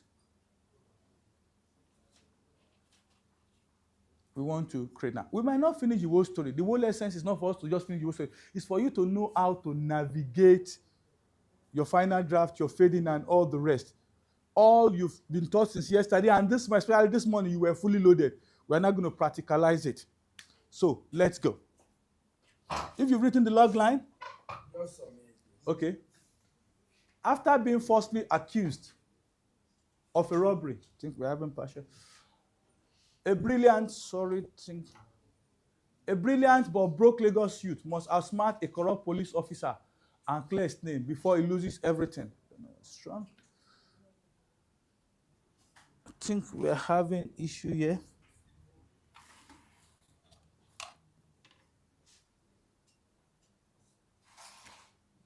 Must outsmart a corrupt police officer and clear his name before he loses everything he holds there. Now, we are going to imagine a lot of things. But our imagine is not for us to be perfect. What we are doing is that we are creating a story and we are practicalizing how to use those stories in a proper professional screenplay writing app.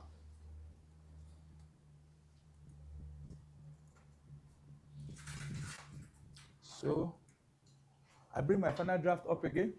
So are we ready? Yes, sir. Don't know what. Okay.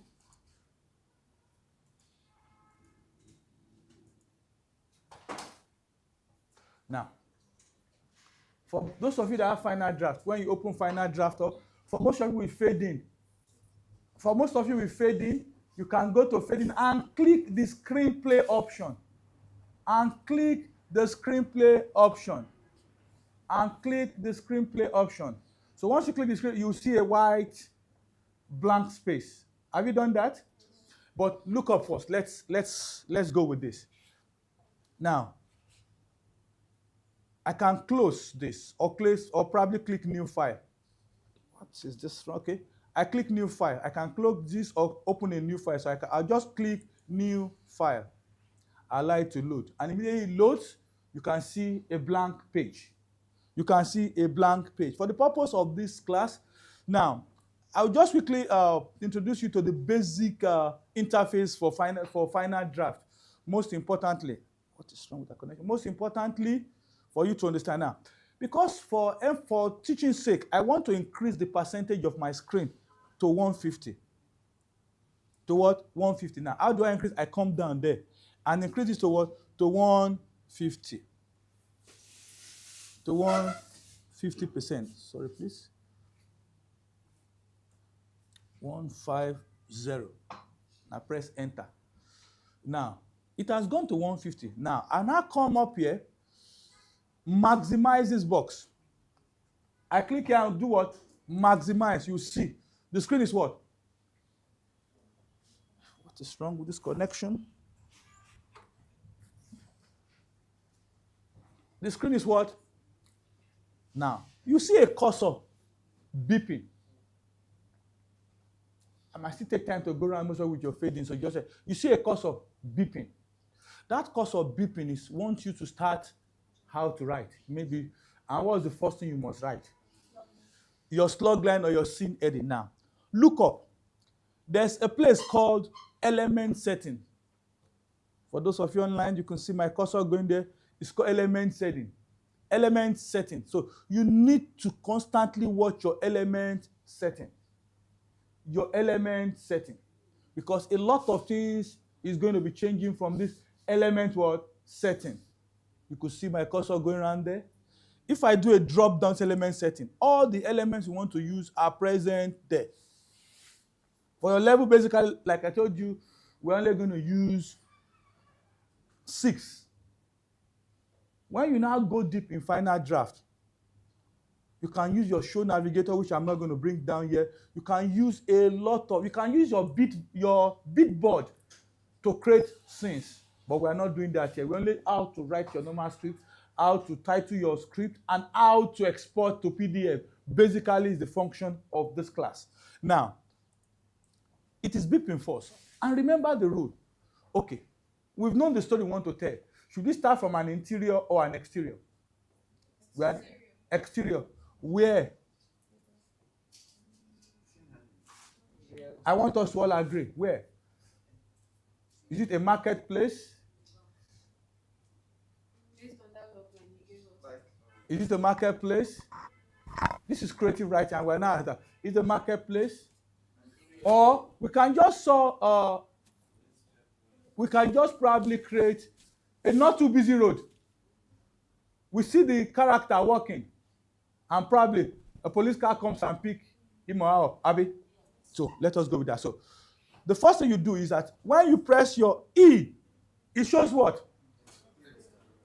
EXT means exterior. INT means interior. So means our first thing is what? Exterior. I click what? EXT. It's a dot. Automatically in your final draft format, a lot of things for you. So let us say a not too busy road. Like Tori said, your description matters. And let me say this. A scriptwriter can make the life of a production team difficult. They can also make the life of a production team easy. A scriptwriter imagines a lot of things. And I had already told you how some people will read through this, oh, good, this scriptwriter has made our casting very easy. So don't leave everything to the imagination of the production team. As a scriptwriter, you have a lot of responsibility to ensure you describe. I told you yesterday, the first actor of any movie, of any film, is who? The scriptwriter. Because everything comes from your subconscious mind. And before we go, a round of applause for Tori, because since she's a very good actor. She acts very well. A round of applause for her. Now, because she's a scriptwriter, she must know how to act, because she's the first actor of a script. Every imagination comes from her subconscious mind. So you are the first what? Actor. Now, a not too busy road. Day or night? Night. Now, I don't know why this thing is shaking. Okay, night. Now, you see, I have put a knife in and spaced it, and probably I put night. Okay.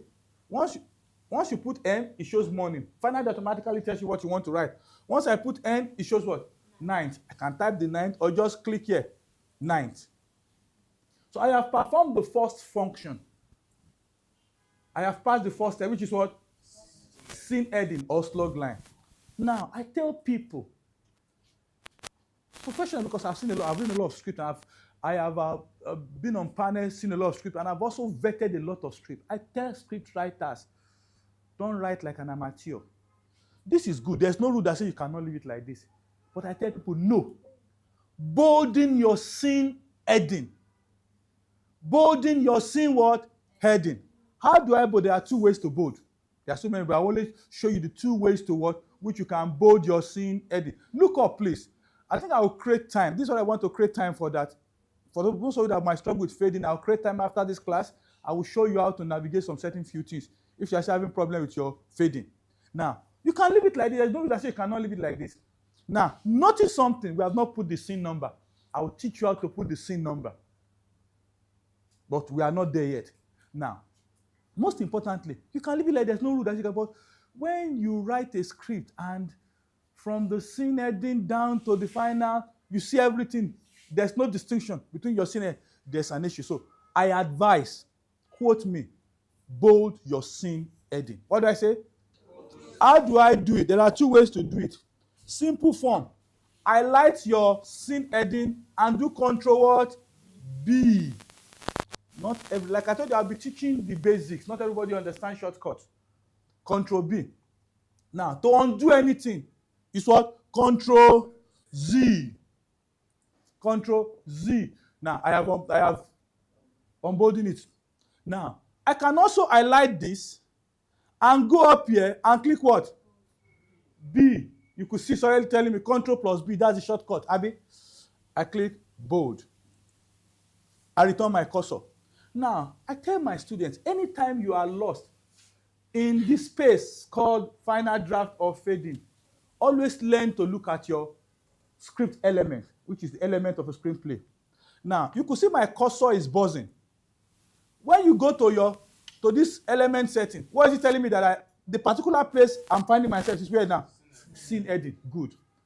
As a professional writer, I know that once I press enter, automatically that scene edit goes to what? Action line.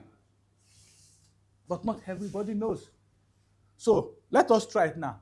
I press what? Enter. It goes to what? That scene setting changes to what? To action line.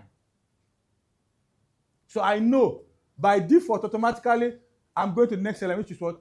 Action line. And we say a not too busy road. Thank God for Tori. She did a lot of analysis on, at times it can be too descriptive. And somebody asked an important question. At what time should we say we are not too descriptive? It varies from scriptwriters to scriptwriters. It varies from scriptwriters to scriptwriter. You can decide to describe the road, describe the number of houses. It's going to make your script bulky. But you can't just describe how busy. Is it a dusty road? Is it a tarred road? From the scene edit, we might not even need to describe the road too much. Let us go. Now, you see I'm going to describe.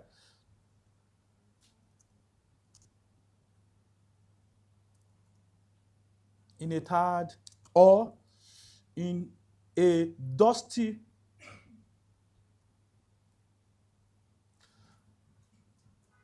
road where few cars ply.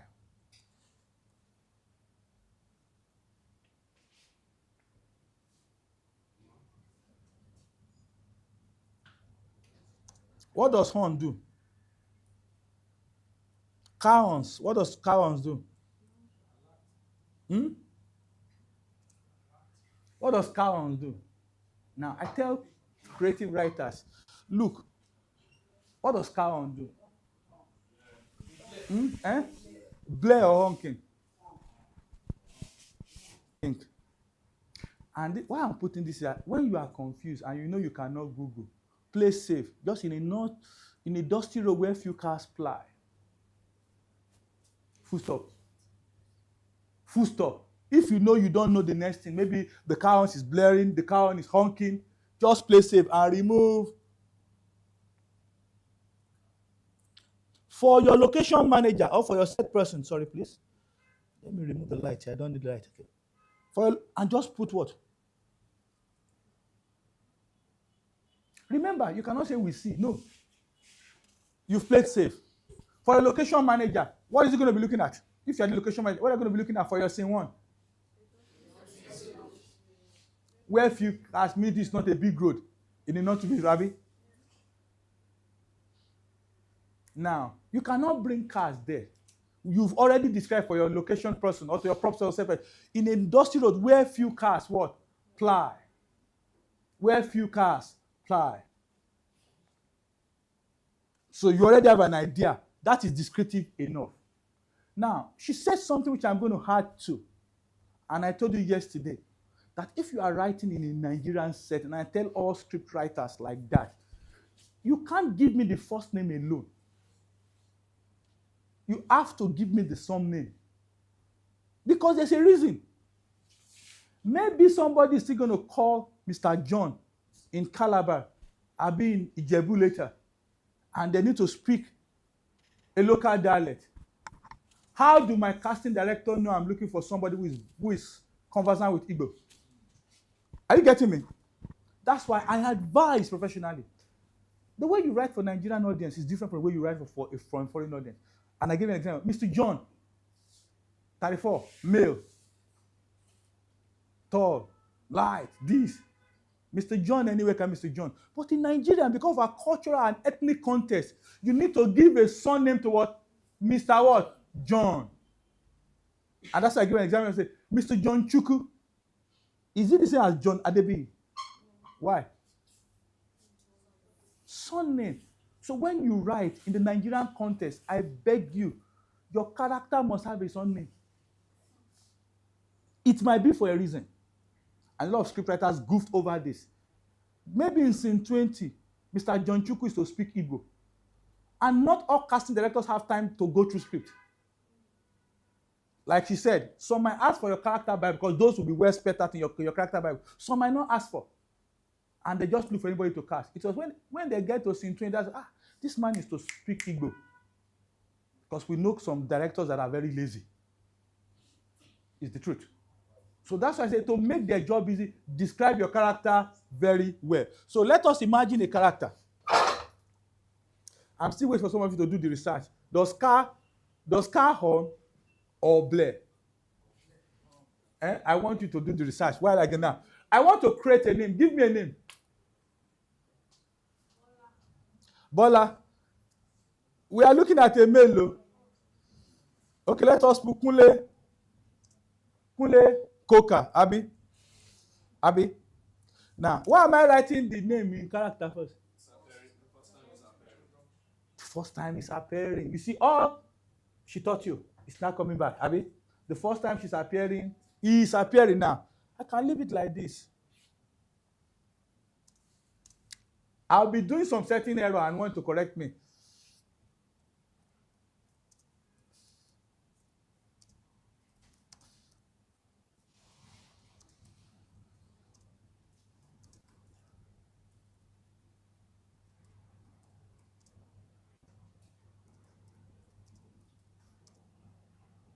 Now, if I leave it like this, have I offended anybody?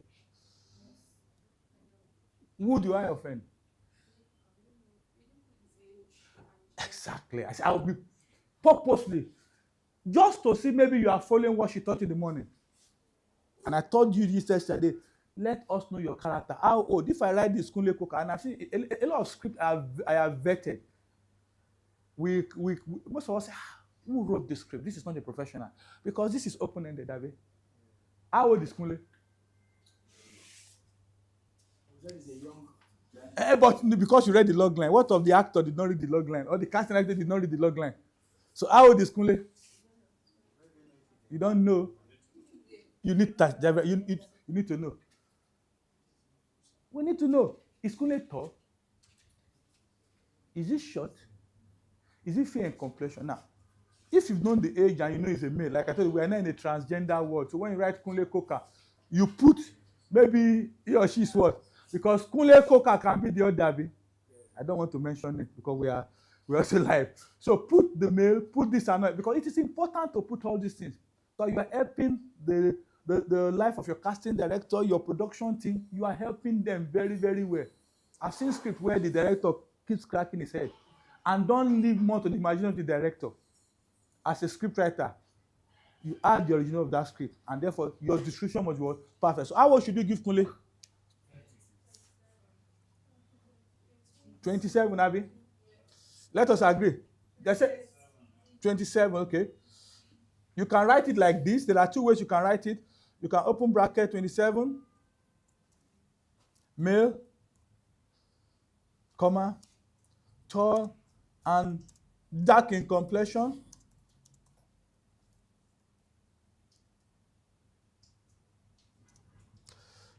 In drive? No, it's not driving. Yes. Tribe. No, you don't need the tribe. But as a director, you know, Kunle is not a generic name, Abi. Kunle is more or less Yoruba. If I put Emeka now, but also it also tells us that even if you put Emeka, I've seen somebody bearing Emeka Akinsanya. Yes, the mother was Igbo and the father was what? So the surname, this tells you more or less the Koka are from the southwest. So yours, yes, because of the surname. That's why I normally say put the surname. It helps a lot.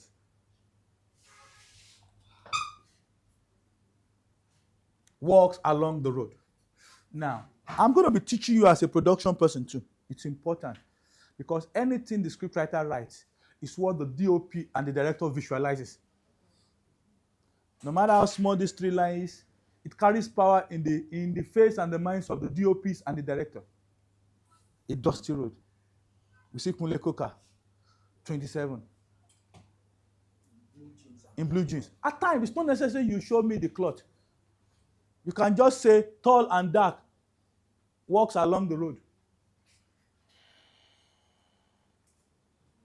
Walks along the road. So I just decided to put that. You can, because this is still going to appear in your character Bible later. So you might not actually show the costume. It's not necessary. Are you getting me? It's not necessary. But maybe why I put it, or maybe when we are going to scene 2, scene 3, scene 4, they might say, pull off your jeans. I might create it in a dialogue. And remember, if I've not described it in scene 1, maybe the props person or the costumier gives him or her agbada to wear. It's possible. Kunle Koka can be coming from a party. True of us? Yes, sir. So, walks along the road.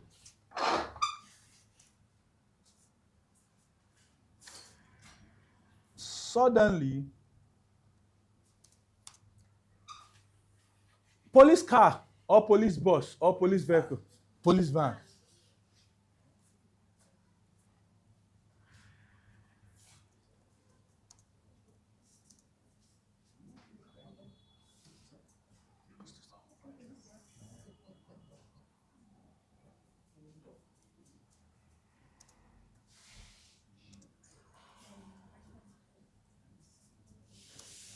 Are you following me? Now, how do you describe a group of policemen? Most people, remember we've described Kunle. and suddenly a policeman pulls up beside him. How many people are going to be in the police van? Just guess. Let us create something. 4, 3, 2. Like I told you, always ask for the budget of your producer. If you are given a contract to write a script, always ask for the budget. So you don't go and put 10 policemen. 10 policemen can be in the police van. Abi? 2. Do you have the budget to bring in 10 cast to act as policemen? Those are vital questions you must ask. Even when you are writing to produce for yourself, you must ask those vital questions. They are very, very important. Now, so the police van pulls up beside him. Now, I must describe those policemen. I can make it general. 3 policemen in capital letter, fiercely looking with what? Ammunitions or with guns in their hand.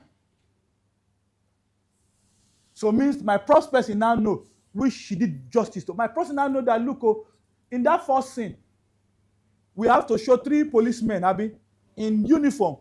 I can also say 3 policemen. Some policemen are in mufti. I can tell you 3 policemen in what? Uniform. You can put it in, because if you say 3 policemen, your first person can say, okay, they can put on black. We do see it in a lot of Nollywood movies.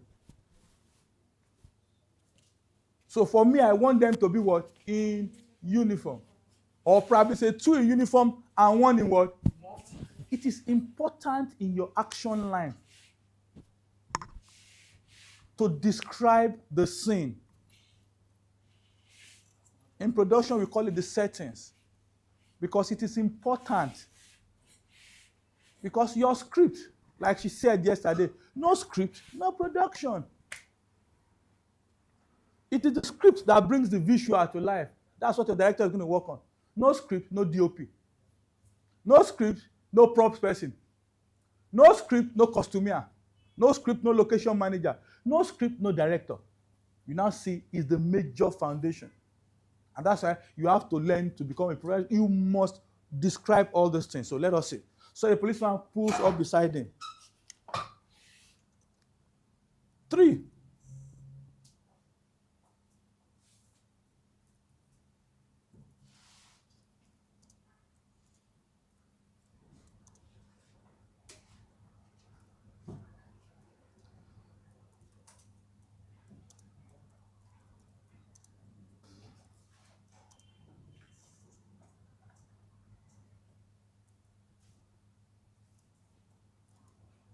Why am I putting capital letter? Yes.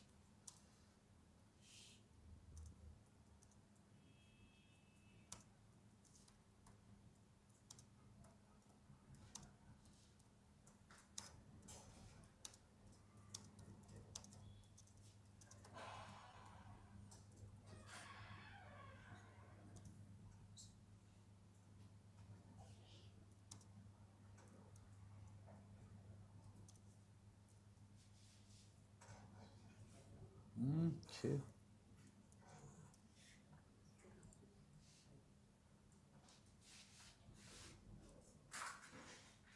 Now, final draft can help you correct your error. I probably type the error for you to see that when you use final draft at the time, it can help you correct your error.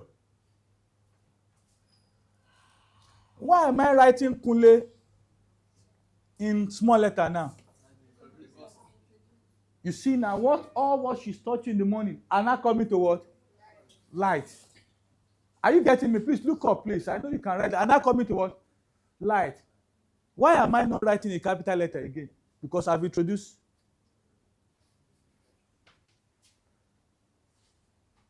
So, let's go. So, you could see now from the action line, we've described the action.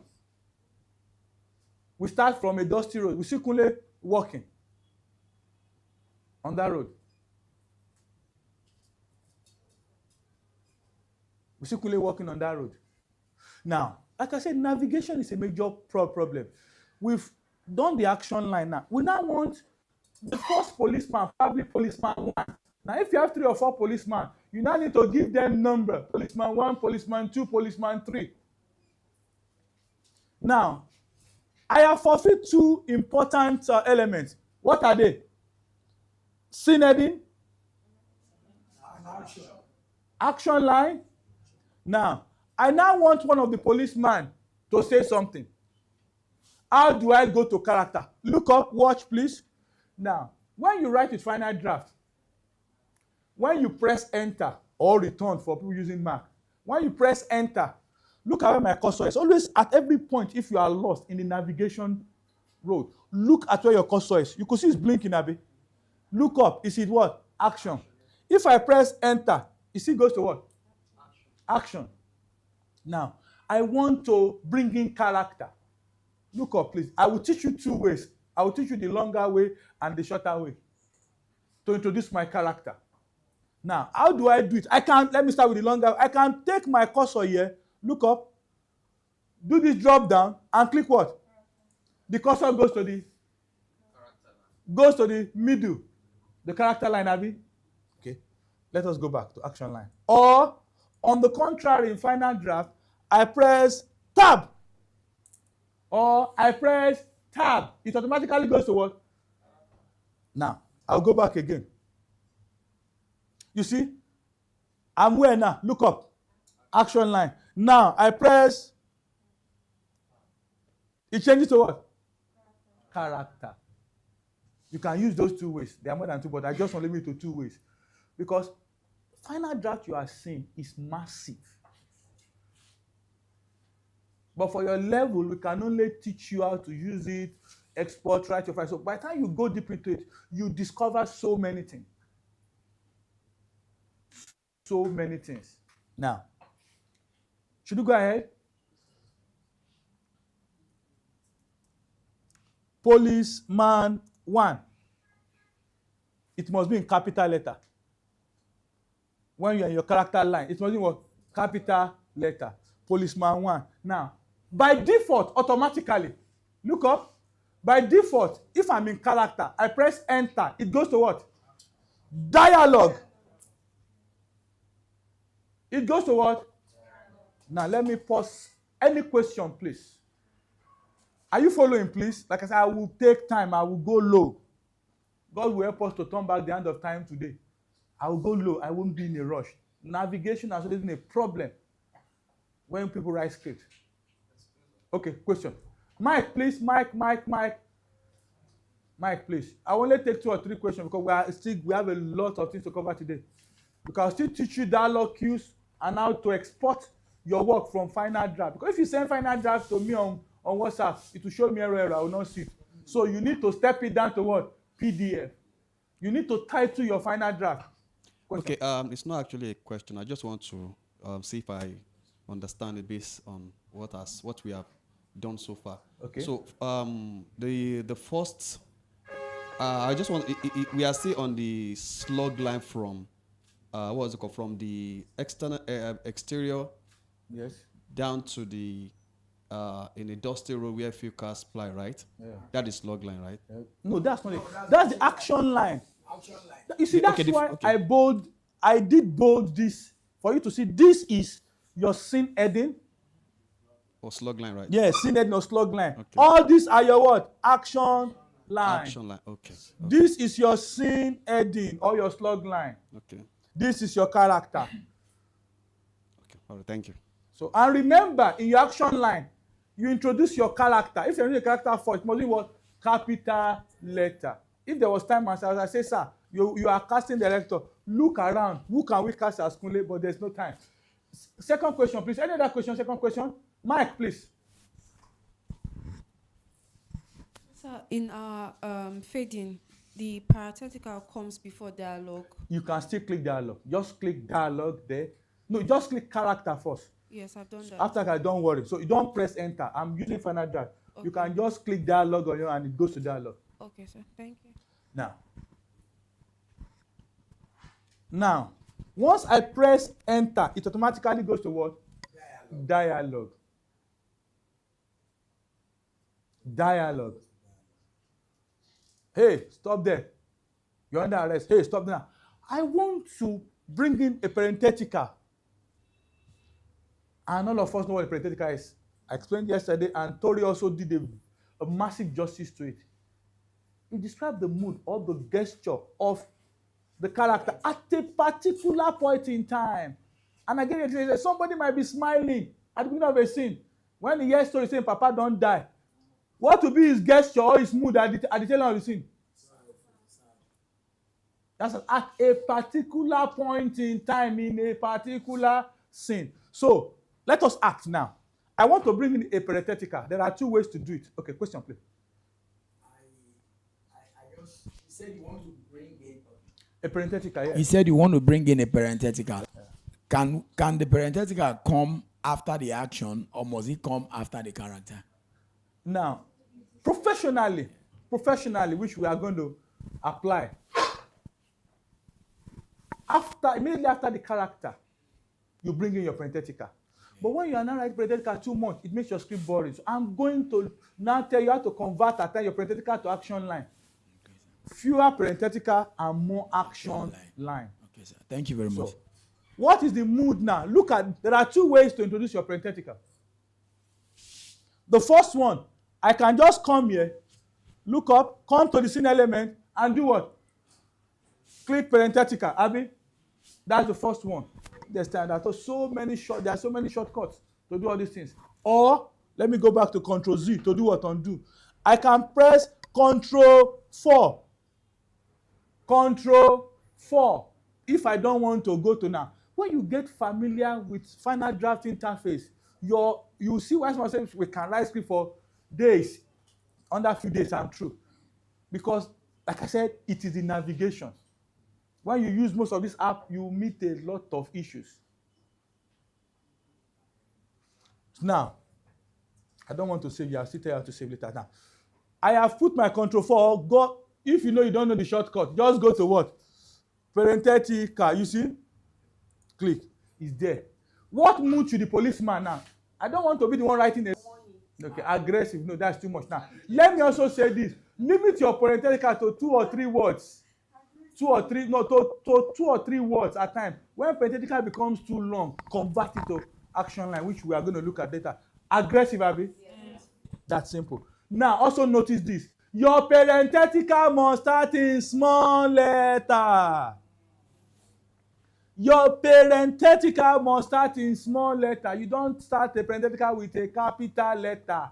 It is professionally wrong. That's a red card, a VR offense. VAR, video assistant referee, will go and check. I want to see that you did 2-footed tackle. That's a red card. Aggressive or aggressively, yeah. And thank God, Tori has done a lot of justice to it that you write in present tense. Aggressively now. If you are lost, remember again, if you are using final draft writing app, I'll tell you this story. I've seen somebody who was employed at the company, said he's a scriptwriter. That's a male. He uses self-text very well. And on his first day at the job, they just gave him a laptop with final draft. Bros.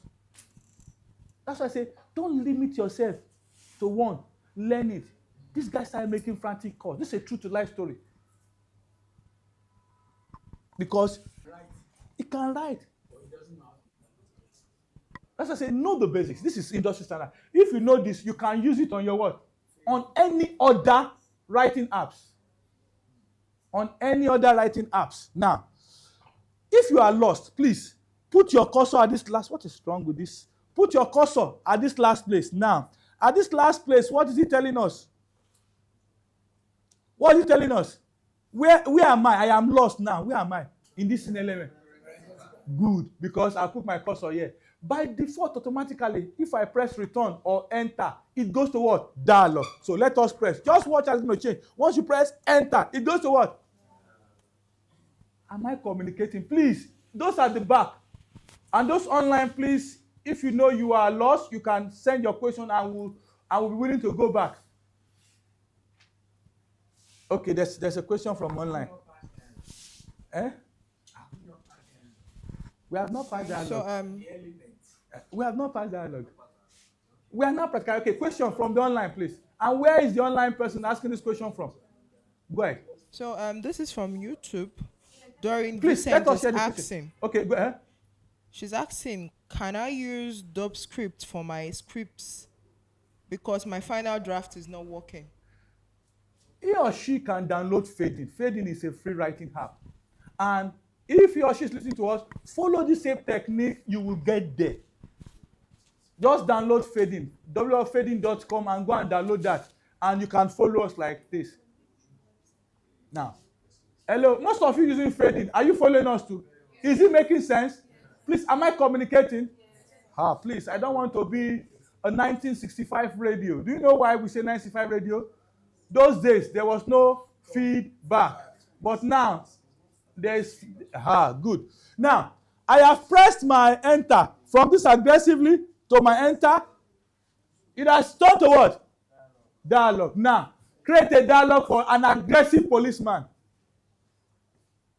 Stop there. Okay. Hey, stop there. I like that. No.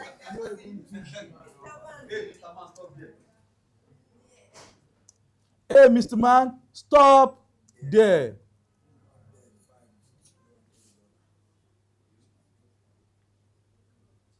Now, I want to bring in Kule because we are now progressing, sequencing. Policeman, hey, Mr. Man, stop there. It means all of us have faced policemen before. Why do you remember the dialogue? Why do you remember? Every one of us has encountered the policeman before. Question, please. Okay, you can ask, please.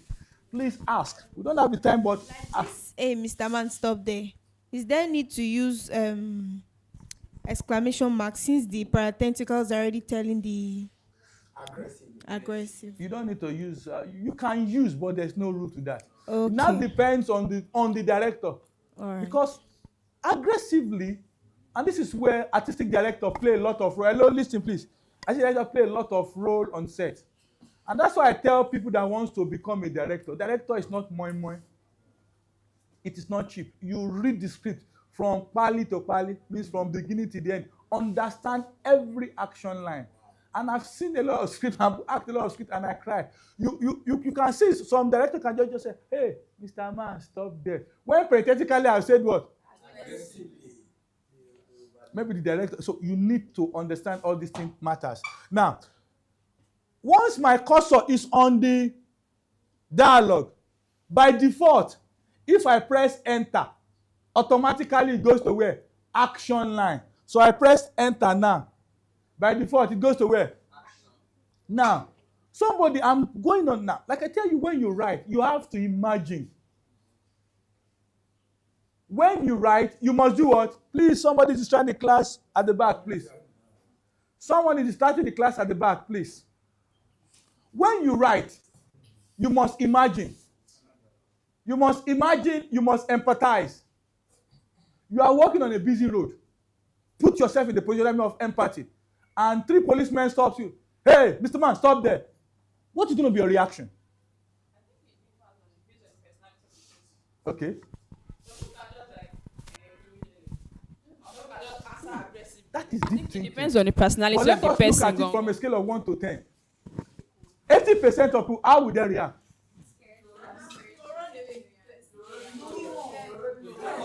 In this Nigeria, you cannot run away. Now, good. You now see why script writing is interesting. Sorry, I had to stand up. Why script writing is interesting is this. Is that we look at perspective. She's quite correct. Some people what? But 80% of the time, surprised, shocked. What did I do? Abby? That 80% of the time. But for 20% of the time, that's why you also bring in perspective. That's why I say empathize. You put yourself in that shoe. Yours, what will you do? Let me ask you that question.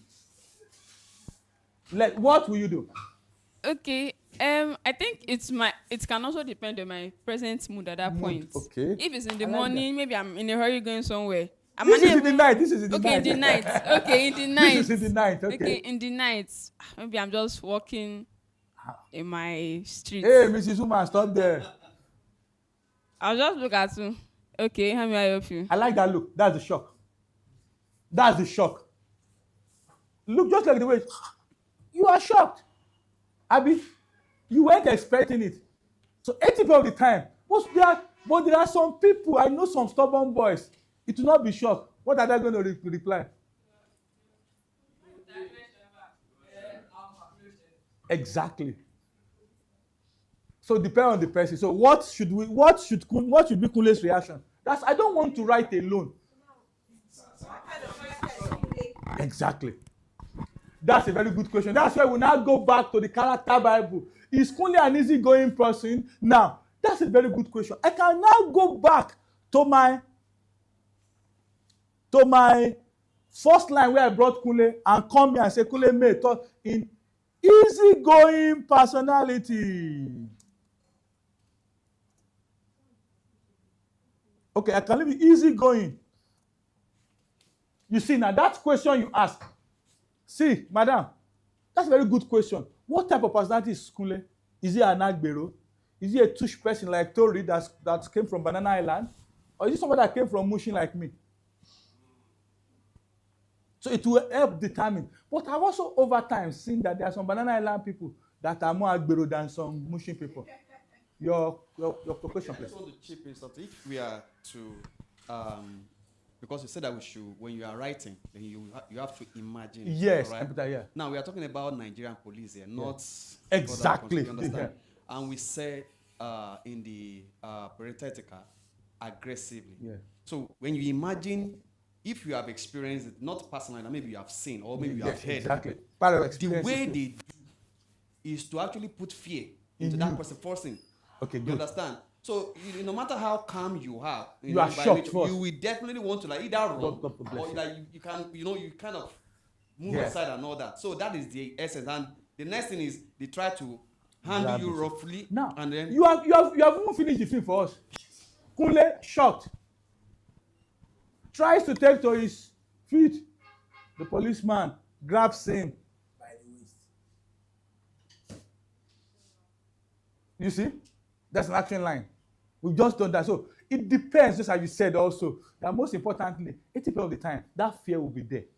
So let us now write. Now, immediately you put your cursor here, I'm lost. Because when you think also you are lost, and this cursor can jump up. Where am I? Dialogue. So once I press enter, it goes to what? Action line. So Kunle is surprised or shocked. Kunle is surprised,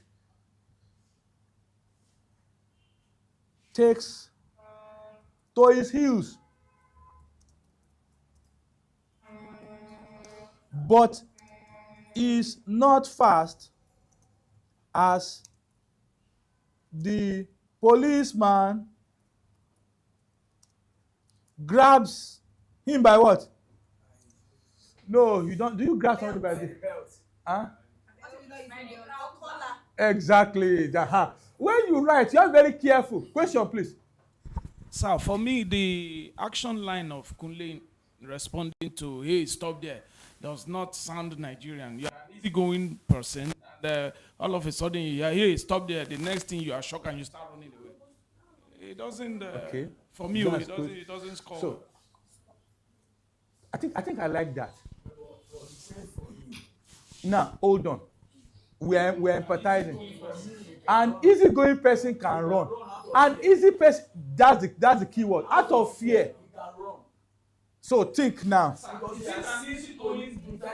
In this case now, is it an easygoing person that is confident of himself or an easygoing person who is not confident of himself? An easygoing person that has experienced police brutality. Okay, come back. I like, you see, that is the beauty of script writing.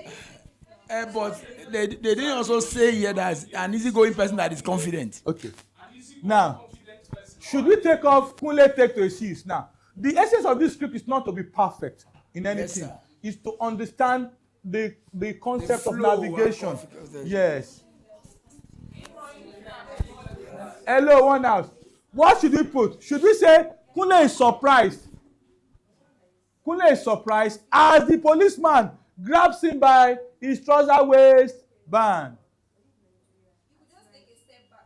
Okay, Kunle is surprised. Takes a step back.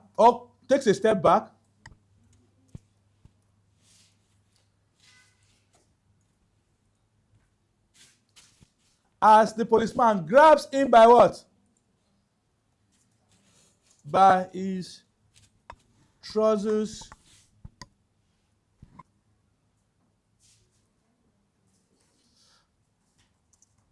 waistband.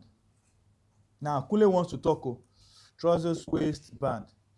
This, I like this in case you see those thread. Okay, I think it's correct. This is correct now. Waistband, full stop. Now, we're an action line. When you press enter, action goes to action, Abby. I want Kunle to say something. What are the two methods we can use to bring the character of Kunle to talk here? Huh? Tap, good. Thank you very much. You can tap or you go up and click it. Now, you now press Kunle. Do you still need a parenthetical here?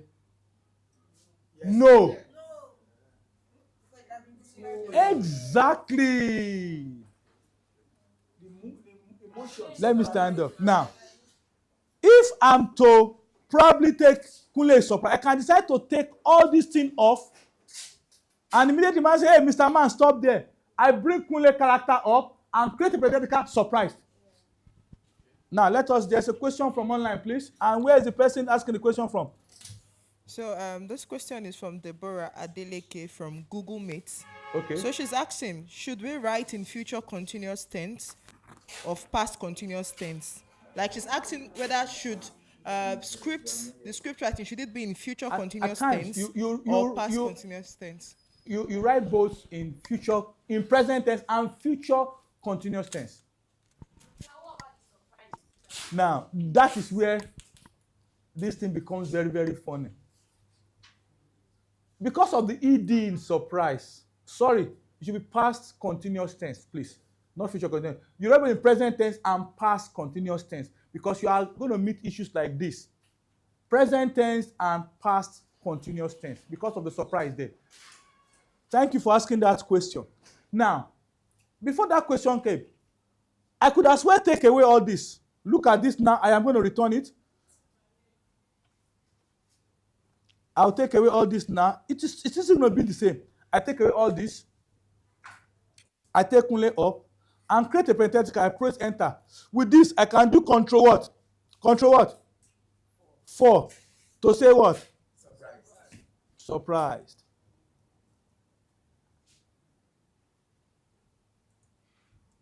I space this in.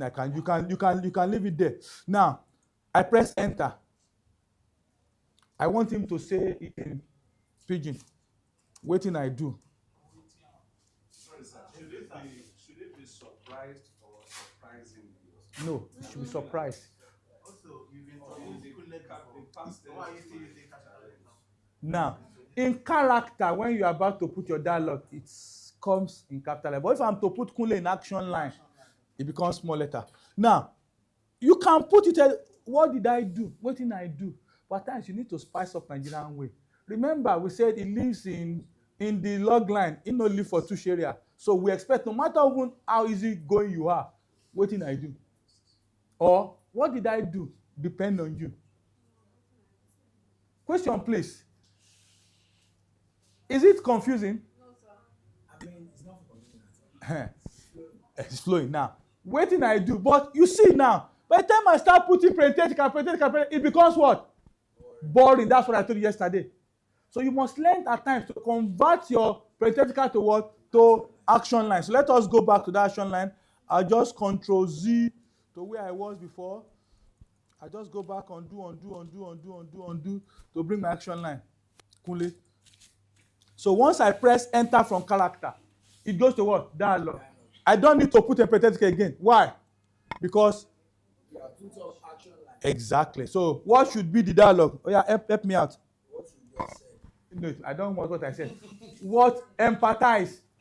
For me, now waiting I go ask, what would you do? Well, what would you say? I mean, I'm liking this fine young man. So what will you say, sir, mister?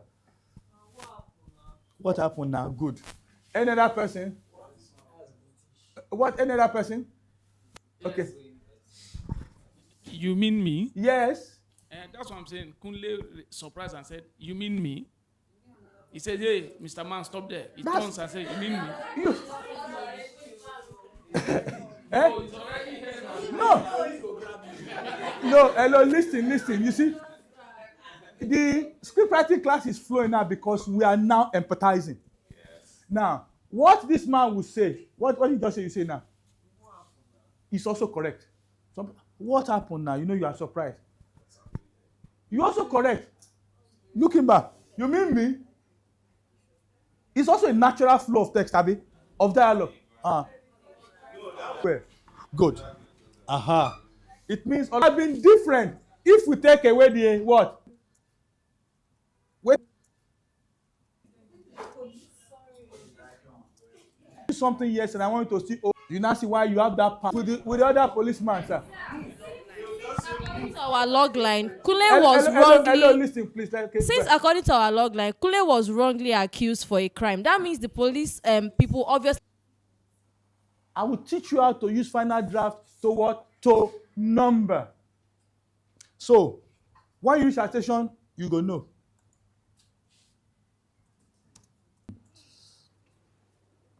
I can stop it there and just press enter. There's no need because there are times you don't need to over-express. Why are they arresting? Yes, the first thing is a hook. Why are they arresting Kunle? People want to watch. Now, we have finished at scene 1. I want to take you to another. I want to introduce dialogue cues. How to use dialogue cues. Now, this is, let me now explain cut to black or fade to black. Since this is our hook, maybe the next thing will now be our opening montage. Just like my friend said, there's nothing called montage, it's called montage. It is montage. Montage is a word, French word for opening. Now, my cursor is where now? Action line. I want to stop this. Professionally, I say enter. I now go to what? Transition. Transition. I come to this element setting drop down. I come and click what? Transition. I click what? Automatically, the cursor goes to the right hand side of the screen. Sorry, please. When you click transition on your fading, it goes to the right hand side of the screen. Now, because I want to start the film, now, I'll say fade to what? Bold your transition and bold your scene heading. Also, when I'm doing a character first, I like bolding them. So I come back to Kunle Koka, I come highlight and do my control D. I come back to policemen. I come do and do what? Control B. By the time you see my script, it becomes neat. You know the transition, you know the scene heading. Otherwise, if you just write like that, your script becomes zigzag. I've seen a lot of zigzag script. Fade to what? Black. Because immediately they drag Kunle, the next thing you see black. Then you can now press here and write opening montage and opening credit. That's now start. But me, I fade to black. But because I'm fading to black, I want to change that to just association, present, Abi, you know those ones. So now I'm going to the next scene. For time's sake, the time is just fast. I don't know why. Sir. Transition. Now, it depends. If you are still learning, you don't need to put transition. If you are still going to tell your script to a proper production person, that person can add the transition. Okay. Script writers know the ecosystem of it. And I'm a better writer because before I know right is the general one. But you are fading from one scene to another. But in this fade to black, because I know we are starting the film now, opening credit. Abi, that's why I wrote said fade to black. Now, I want to admit now that I'm going to the next scene. How do I do it also? Now, immediately you put your cursor in transition.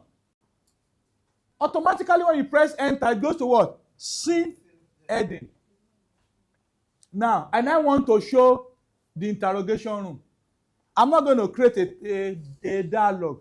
The whole lesson is for you to understand the navigation. You can go home and create your scene to yourself. Because we would like to hear from all of you. We want all of you. So these 2 days is not for waste. It's for you to understand how to go about script. There are people looking for script. And I say, you are a script. You are a story waiting to be told. Now, I want it to be an interrogation room. Interrogation room will now be what? I just put my eye. Final draft bring it into interior, Abi. Police. interrogation room. I can put later.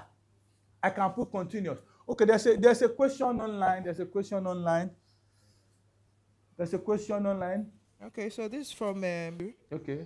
Tosi Kenny is asking. I went to transition at the. Okay, let's see. If you are watching online, I came to the element setting. Now, the next thing is what? Police interrogation room. Now, at time, you can put this word later. She mentioned, you cannot say, no, I want to be the next morning. Or you create and write the next morning. Remember, heading shows where and when. And at what time of the day. Your what? Later means that night. You can put later or later that night. But to me, leave it at later. You know that immediate interrogation, which I'm not going to describe. That I want to explain the 3 dialogue cues and we'll go back and teach you how to use those 3 dialogue cues. The first one, off camera, and the third one is going to demystify all those 3 things to you. VO is used off camera. Off camera is used when we are not seeing the face of the character, but the character is present in the scene. We are not seeing the face of the character, but the character is what present in the scene. I'll give you an example. I just I'm hungry, and the next, oh, darling, I will join you soon. I'm in the kitchen. So there's every tendency my wife will join me in the sitting room later. But if I'm to write the script, she says, oh, darling, you are back, I will join you soon. It will be what? OC, off camera. Or 2 friends are talking now, bros. I did go find something, Joe. Then the next I did not see you on the screen. I just hear your voice. I bring Coke for you. When you are writing the dialogue, you put it what? OC, off camera. That is clear to Abi. The third one is what? Oh, they are referred to as what? Dialogue cues. Dialogue cues. Dialogue CUES. Please tell me it's not the time I'm looking at. Online, tell me it's not the time I'm looking at. Now, like I told you, I want somebody to turn back the hand of time. Can we talk about the hand of time here? All of you don't have magic. You are mini God now. This is to 11. Okay, good. I think we have somebody who has. We are not to 11. Somebody has turned back the hand of time. Now, the third one is OS. OS. Off screen. When do you use off screen? Basically, it's used when there's a telephone conversation. We are not seeing the person's face in that scene, but it's playing the scene, but it might be far away. We not see him face, but we hear him voice. E.g., telephone conversation. Hello, what's the name, sir? Paul, okay. You are seeing my face, but I'm calling Mr. Paul. Mr. Paul, how are you? Has the container landed? No, the container has not landed. But you are hearing Mr. Paul's voice while I'm on the call. So when you are writing your script, it is OS. Also, you can sit, OS can also be used as for television voice or radio voice. You are sitting in your room and you are playing your radio and we are hearing, this is Praxis 97.9 FM, the station with the most. Time check is 1:20 p.m. On the radio, when you are in the script, it's called OS. Am I? It's clear. It's very clear. It's clear, but a lot of people still find it difficult to navigate in this writing app. So I want to pick up a character and teach you the other 5 ways, but I will only teach you 2 ways by which to bring in your dialogue cues. Because for every way I teach you, there's another way, but because of time factor. Am I communicate and are we in part in place? Yes. Now, how do I bring in my dialogue? Remember, please still teach me. There are 4 things I must teach you before we end this class. 1, it is important to learn how to convert your script from final draft to PDF. I told you, if you send final draft to a friend, I don't write script, send that to a friend. On phone, bros, you know, go open it. You go say error, error, error. So you step down your final draft to what? To PDF. And also advice for copyright. I should say this. If you write a script, people are stealing script outside, that's the truth. When you write in final draft and you convert to PDF, both the PDF and the final draft send to your Gmail or to your mail. Can be Yahoo, can be anything. Send to your mail. I will not say more than that because there are deeper issues that goes beyond that. Now, I'll teach you how to write a title for your film. So let's go. How do I use dialogue cues? I told you I will use it for 2 ways. Sorry, please. Now, let's say Kunle is not in the interrogation room. I'm not describing the interrogation room. You can describe the interrogation room. You can say in a, I just don't want to waste time because there's so many things to cover. In a dimly lit room.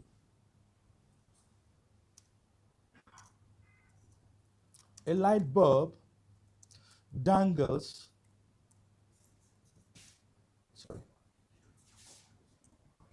from the ceiling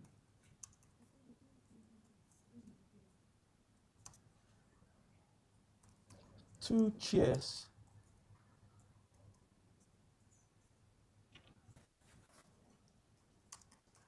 are facing each other.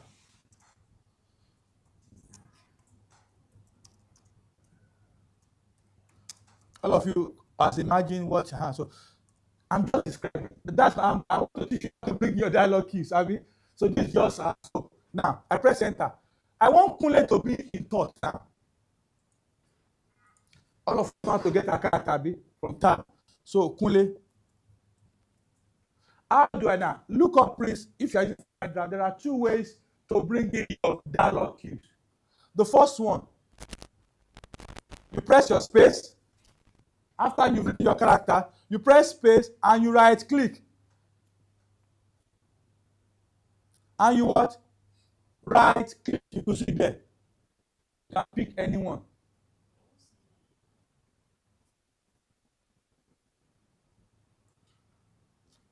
Look at it and I right click. You can click anyone. I think you see there. Or you press. Sorry, your window. Come in.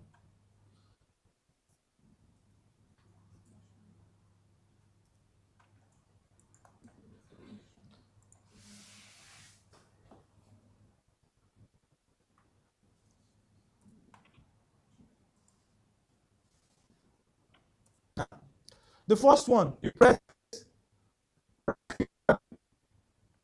and you see that. The second method, you still put your space and you press 9. Shift 9. So you pick any of the dialogue keys you want to use. The first one, window. That's the first one, shift, right click your mouse. The second one, you space your bar and you press your shift 9. Shift 9. Shift 9. Shift 9. Now, good. Now, you can pick any of your dialogue cues. Are you following? You can just type it in fading. You can just type it in fading for final draft. Now, look at me. I want to put VO. So when I see VO, it means Kunle is in what? Yeah. I'll describe it exactly. This method acting it out. In between, as we see Kunle in thought, or and enter a parenthetical.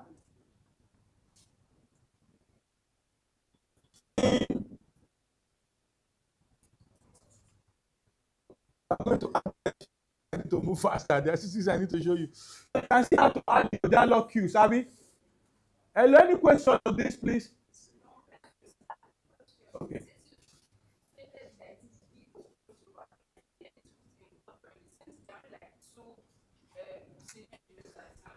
You can put that in thought in action line. But what I say in thought is this, is that most of the time, so I have seen a situation where a director can't interpret a script.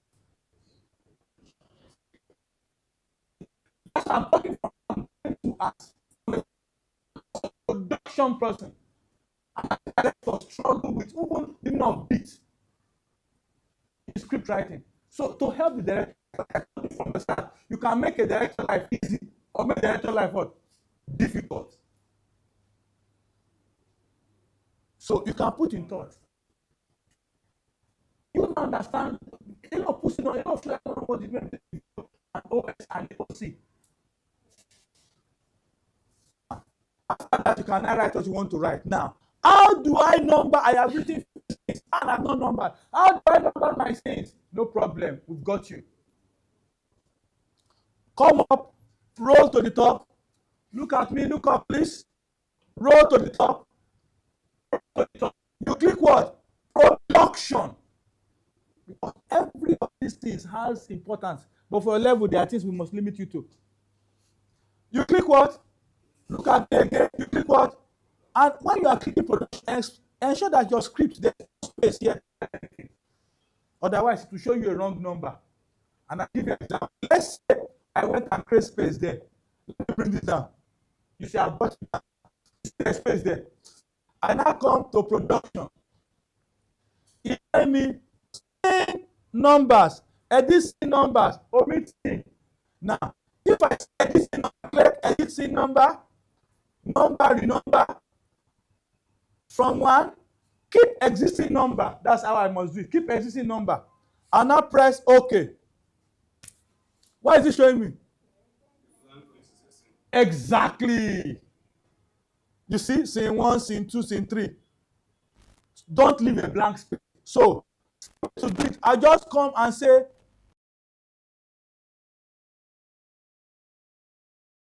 remove. I will to remove everything. Remove number. Okay. I'll say okay. Yes. Are you sure you want to remove all numbers? Yes. You see why I say a lot of people have got those. Oh God, no. Ensure there's no space. Bring it up again. Bring this up. Ensure there's no what? Space in between. Are you seeing me? Now come to scene number. Click your scene number. Scene heading. Number. Keep existing number. Number scheme. Leave it at 1A, 1B. Click OK. Boom. I see number 8. We have not even written some scene. So I didn't number those things first. You could see now. Yes. 1, 2. Is that clear? Any question on that so far? Is there a question online?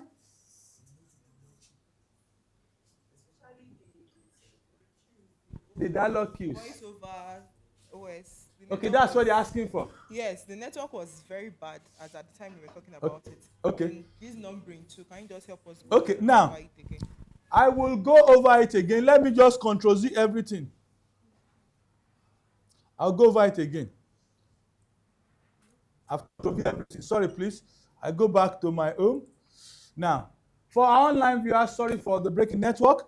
Now, I said for your level, you expect to know 3 dialogue cues. Okay, there's a question. Maybe I picked it together. Okay. Okay. Well, you expect to know 3 dialogue cues. VO, OS, and OC. VO simply means voice over. And I gave an instance where you use voice over. Where probably we are not seeing the script of the character, but we are hearing the voice. Probably we see a city landscape and we are hearing the voice of somebody. That's a voice over. Also, it can be used when a character is in thought. The mouth is not speaking, but we can hear his voice. You can use VO, voice over. OC, off camera. When the character is on the scene, but we are not seeing his face. For example, I gave an example. 2 friends are talking, and the other friend goes out of the screen, but we are still hearing his voice. Oh, do you want a bottle of Coca-Cola? Yes, bring one for me. When you are going to write, do you want a bottle? It is going to be in what? OC. Because the friend is in the scene, but he's off what? Camera. Off camera, not screen. No. Both of them are seeing the scene, but he only went out of the scene to bring a bottle of Coke. But we can hear his voice. That is off camera. Off screen, OS, is used basically for telephone conversation. The guy is in the scene, but we are not seeing his face. We're only hearing his voice, either through telephone conversation. Off screen is also used when you sit in the floor and you hear a radio speaking or a TV speak for our online viewers. Now, let me use Kunle in character now. I put Kunle in character. I put Kunle. I space. There are 2 ways. The first one, you space, and you right-click on your mouse. When you right-click on your mouse, it brings all these things out. You can see them, OS. The second one, which is the fastest one, you space, shift, 9. It brings out all your dialogue cues and you key it in. That's that about that. Hope that has explained that to our online viewers. Now, I want to number. Like I told, don't leave space here. It must be the end. So I now come here. And I come here. Go to production. Go to what? Production. And click scene numbers. Scene numbers. Scene heading number. Starting from number 1. Keep existing number. Don't change anything like that. And click what? Okay. Automatically, if you have 100 pages that is not numbered, finally have to number it for you from beginning to what? Ending. You could see it has numbered. And it will put it both in the left right and the right hand side. So every figure here means scene. Yes. It means a scene. Because you are going to shoot it. So it means. Sorry, sir. In some. My mic, please.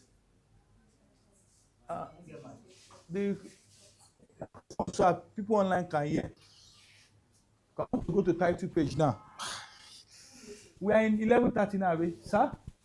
Sir, what's the time, sir?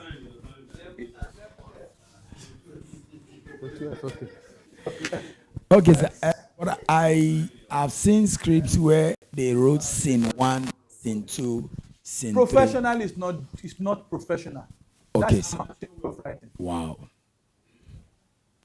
He said he has seen scripts where they wrote scene 1, scene 2. 3. It is wrong professionally. Okay. It's an amateur way of writing. So this is the professional way. Exactly, sir. Okay. Question, please. Okay. Look. Okay. For sequences, seeing that interconnected scenes, like it's just scene 1, but it has B, C. Yes. So how do we Now, describe it? Do we make it 2 or 1A, 1B, 1C? Now, automatically, let me give you an example. If I have written, and that's why bolding is important. When you bold, it automatically tells you A, 1B. Yes, I'll give you an example.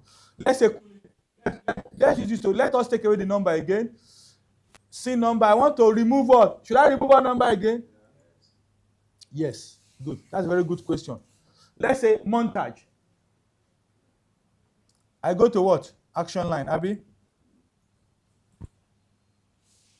Action line.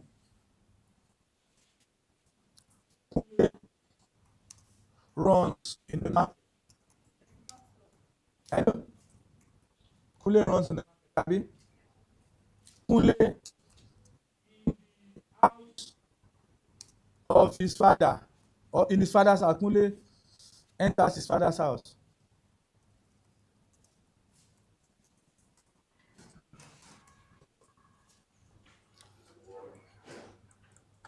I bold. You see now. And I come to number. See number. Okay, sorry. He has told me 1, 1, 2, 3 now. Okay, sorry. Something is wrong. Hold on. It will show you your 1A, your 1B. Let me remove number again. Sorry. Remove number. Yes. Because all this montage are same number. You are going to shoot it to them. So, come back again to scene number.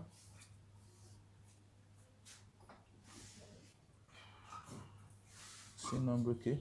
At times it works this way. What is wrong with it? I don't know why it's showing me this. But on a good day, because for production sake, you can decide to put your 2A. They are 2A, 2B. Why? Because after the police interrogation room, you are still going to shoot that place where Kunle is running, Abi. So you it's a montage, just like Tori explained in the morning. But you still need to put a number to it. Kunle enters his father's house. You know, there's no dialogue there. It's a sequence of montages. So you put such number. I don't know why this is not picking those numbers. Where you put those numbers there themselves. So, but that's that about that, how to number. It's important to number your montage because it will not appear. You have to still shoot it, Abi. So, learn to number your montage. Thank you for that question. Now, let's go over to title page. Question, please. Okay. So, this is from YouTube. Okay. Doreen Vincent is asking, how many scenes should a standard script contain? Now, it varies. It varies. It varies. Some short scene can be one scene. I have written so many short films that has only one scene. 12 pages, 13 pages. Yes, just one scene. Yes. And I've seen a lot of short films too that has just 2 pages.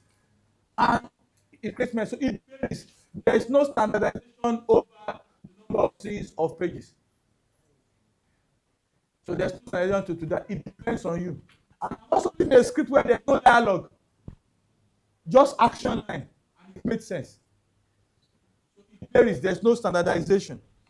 So I return to O. Now, how do I title my script? Because if I have to send you a script, I can't just send like this. Look up, I'm going to part now. I need to title my page now. Why it's important to title your page and put your phone number? Sorry, please. And put my phone number and my email. It's important for copyright reason. Because of time factor and we are online, we have shared so many experiences of people who say, my friend, help me see this script. And before I say Jack, film don't come out. Yes. All of you, some of you are witness for 3 of us. Eh? So how do you fight that? Eh? Yes, if you have the money. That's what I want to teach you now. Yes. For every before you send any script now, listen to it. Before you send any script out to anybody, send the final draft. Send it to your mail first, to your Gmail. Automatically timestamp the time you send it to with your PDF. So in case there are cases tomorrow, you can win that case. This script is my own. This was the time I wrote it at this particular time. This is a draft version, the original version. And when they look at the time you send it, because a lot of friends are dead, they are waiting for you to write script for them to come. You don't have the money. Once they get the script, there are stories I can't see online. So let us just move ahead. I want to title my page. Question online? Okay, I want to title my page now because I've written a script, Abi. Let us title that script. And title that script and also convert it to PDF. Save it in PDF and share among, because not everybody has final draft or fading on their what? On their laptop or on their mobile phone. So how do I do that? There are 2 ways to do it. I can click here, open title page, or I go to document, any of the 2. Now, open title page is there. I can't go back again because the funny about title page, once you open title page, you have to title it. Now, open title page, you could see it says script title. So let us give it a title. Kunle's what? I like that. Kunle's what? Ordeal. Did I spell it well? Bolding that. Now, there are situations, I'm not the owner of a story. Somebody gave me a story. Mine is just to develop the screenplay. Give the person credit. Story by who? Cassandra. Written by who? Are you getting me? And there are times you are the owner of the story and you're not the screenplay. So I will do both for you to see now. You can say, let's say, story by, sorry, I'm still coming here. Story by who? Just try and give me a name. Thomas who? Thomas Adewale, okay, good. So who wrote it? Screenplay / written, you can write like that. By who? Cassandra what? Eh? Cassandra Taiwo, good. Now, in this case, I'm still going to expect a question from you. In this case, who owns? You can bolding both, you can leave it on bolding. Now calm down. And when you are doing all this thing, please ensure that it does not go to the second page, Joe. It should be on your page 1, no. Now, Your address is basically your what? Your email. This has gone up, you see. Bring it up again. It's your what? Your address is your what? Email. As easy as it is powerful. It is part of your copyright stuff. Claims. Claims. Now, put your email. Give me an email. Give me an email, please.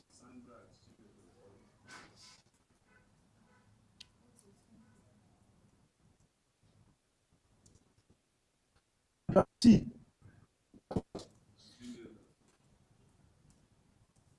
Then the next is to put my number. And bring this here. I press enter. And press plus. LS learn plus 234. I break 334. What is 334 in mobile phone number? Don't put your first number. Oh, yeah. 80 1 2 3 4. Yeah. 7. Fourth 334. That's the formation. It's important. That one. You can put copyright, but most of the time, this is the most powerful one. You can also use after that and say open bracket C 2025. But to me, it's your mail. Depend on you. You can put your copyright. There's no rule that you can't cover. Me, I don't like putting copyright. I don't need to copyright anything. They have not steal your script. That's why I see you are putting copyright. But both your mail and your phone number are important. And I come here and put them. You can see that's my cover page. But you cannot see your other pages until you save to what? PDF. You can't see your other until you save to what? PDF. Remember, we are not trying to save to PDF. I'll now come here. Look at me. I click what? File. I click File. You see Save As. Save as PDF. Save as template. I come here and click at Save as what? PDF. And I tell people, not everybody is computer savvy. I've taught so many classes. They will save their script and they'll call you by night. Oh, guy, I can't find my script. Anytime you are saving, always know the source you are saving to. Your source document. Me, I'm saving to what? To what? Documents. Look up. There are some people, by default, your computer, when you save, goes to what? Desktop. Some by download. So you must know every time you save, you must know where you are what? Saving. Now, if you are using Final Draft 13, you need to click a box. Click this, include what? Include title. If you are using for Final Draft 12 and 11, people using Final Draft 12 and 11, you have no reason. By default, it automatically has your title page. But in 13, you must click your what? Include what? You can see save as type is what? PDF. I'm saving to where? Document. I have ticked this box. Include what? Title page. And I come and click what? Save. I give it some time. It's saving.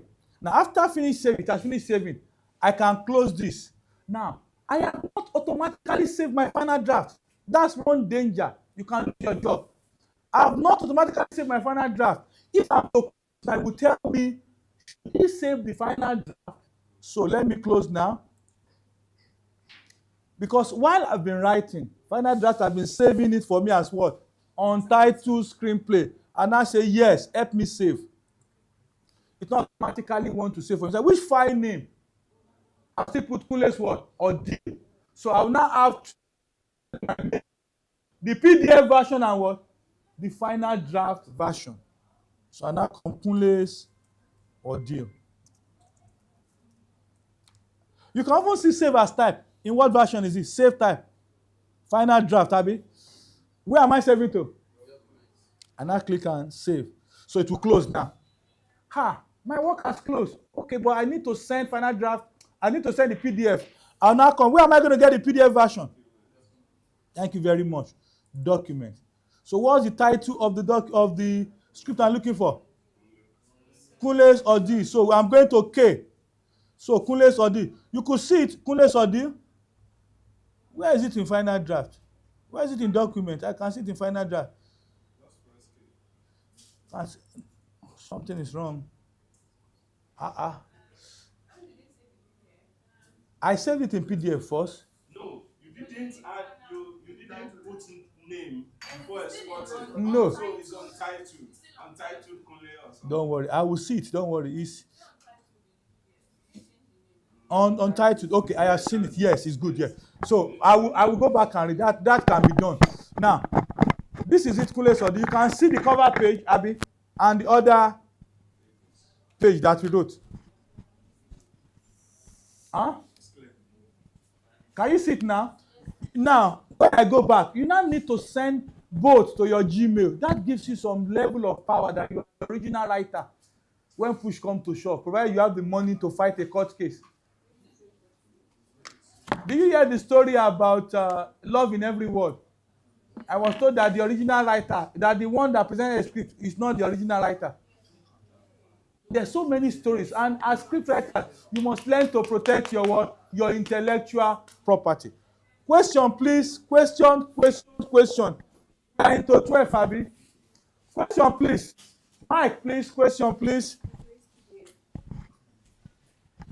Thank you so much for the lecture so far, sir. So my question is, to write a non-dialogue script, do we follow the same format? Exactly. Okay. All right. And the second question is, who writes the shooting script? Is it the screen? The what? The shooting scripts. Now, you are talking about treatment. Okay. You are talking about... when I write my script, let me use myself as an example. I do all my treatment myself. But if you are writing as a non-professional, I advise you, learn to go to film set as a scriptwriter. It gives you a better idea. They're still going to give your credit, but the final treatment might come from the producer or the director. They might say that's why a lot of producers and directors are, like you're saying, they've shown a lot of scriptwriters. And Tori told you about her own experience where she saw a version of her and said, this is not my script.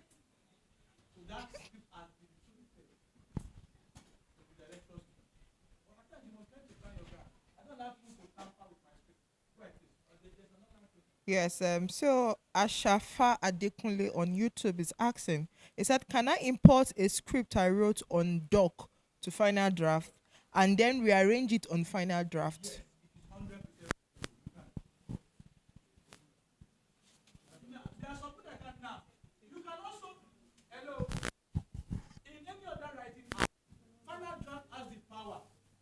To receive it. Yes, and you can reformat it there. But most of the time, you cannot open post final draft script in other writing app. Okay, I have let me say 2 questions. So number 1 is when you as a script writer, like what determines, I want to know if it is the responsibility of the script writer or a writer or the director. What determines the how would I put it, the movie time, like the hour. You know, some movies you have 3 hours, you have 2 hours, some 1 hour and some minutes. You understand? Is it the writing that the script writer would? The writing can determine, also the producers and director can determine to say, look, I'll give you an example. There's a series I wrote, the $2 million series. First was a feature, but an example producer said we want it in a series, and we had to now reconvert from a feature film, just an 85-page script, to a 200-page script. So about the script we were looking at yesterday. Okay. It depends. But there are some films, 30 pages, they have turned into 1 hour.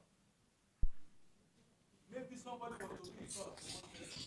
If you or the editor can let us make it things for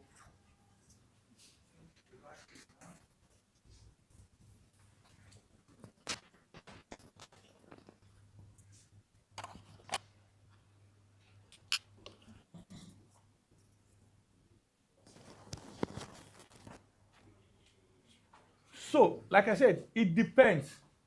A scriptwriter can write wide, 85 pages, and the director cuts it down to 30 pages. Okay. They might take away some money now. Like, if you watch the making of Titanic, there were over 2 hours of Titanic that were yanked off from the original scene. Over 2 hours. Listen, please. The film was short, but over 2 hours of Titanic was yanked off from the original version we saw. Most of them, we call it director's cut. That were taken off the real movie. So it varies. Some director will say, okay, let us add more some. Some directors had scenes on set. That's not even the script. And some, after shooting, they yank off. So it's a function of the director. Okay.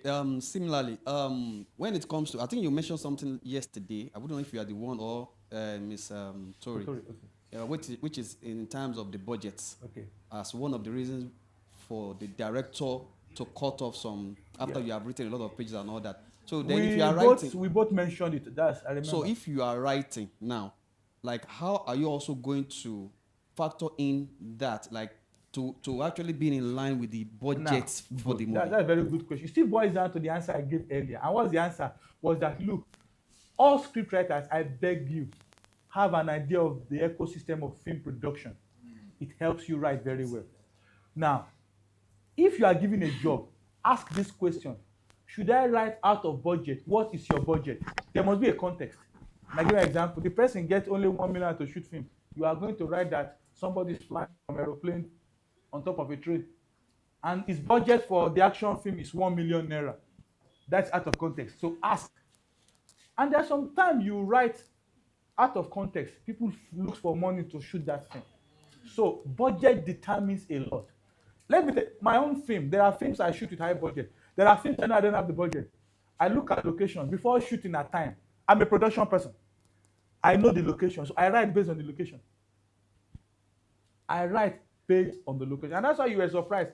I shot a short film with just one scene, 12 pages on marriage, and it made serious sense. So your budget determines a lot about your scripting. But if you are given a blank check, you can write that somebody traveled to London to go and marry. You know you are taking your crew to London to shoot to come back. So it depends on the person. Question, please. We are in question time now because our promise is always take you by 2 and 2 o'clock. Let us. There is question online. Let us take question online, please. We can always go out of online now because they are using data. You are using transport money here. So I think this question is being asked because maybe when you were talking about it, network was bad. So Tosin Kenny on Google Meet is asking, she's saying that she can't get the copywriting part on fading.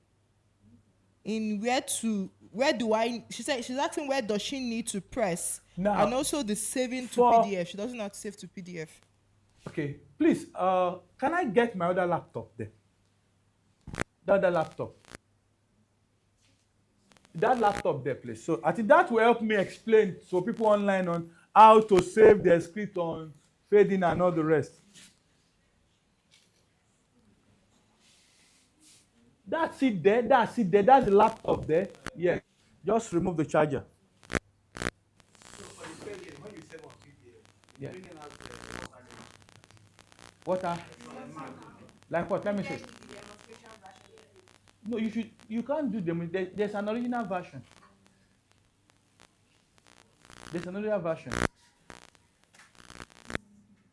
No, I don't even need the charger. I just want to help those already.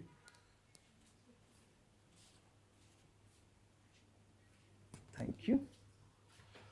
The fading is already open there. Now, for most of you in fading, after doing all these things, to put your title page, for most of you in fading, all your scene elements is on the right side of your screen. To put your title page, you click what? Document. You click your document. And when you click your document, on the drop down of your document, you click title page. Show title page.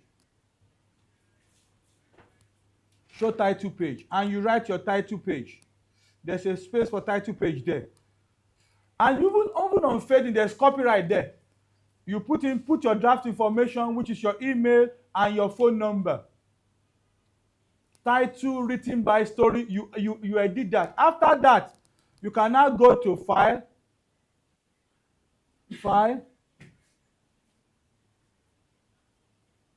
and create what? PDF. Create what? PDF. Go to file and create PDF. Go to file and create PDF. And with that, you are good to go. First, you go to document, title page, you fill your title, and go to file and create PDF. And it will convert all what you've done to PDF. So you just put your title and all the rest. And you click include title page and all page. So with that, you are good to go. So Ebonluwa Bolowatife on YouTube is asking, how can he save and go back to his script if he's not done writing it. Is it on final draft or on fading? He's talking about final draft. How can he save? You can save. You see, once you start writing, you can just go to save as, not as PDF. Save as. Now, let me show that. Let me open the final draft now, because she's watching online. Let me open my final draft for you to see. Hope you can see the screen while I'm opening the final draft.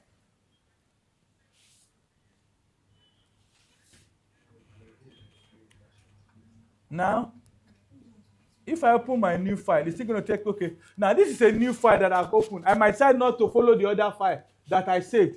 Now, Eboluwa, I can start typing now. Let me just start say interior, exterior. Because there are times we shoot both together, interior, exterior. Maybe a car.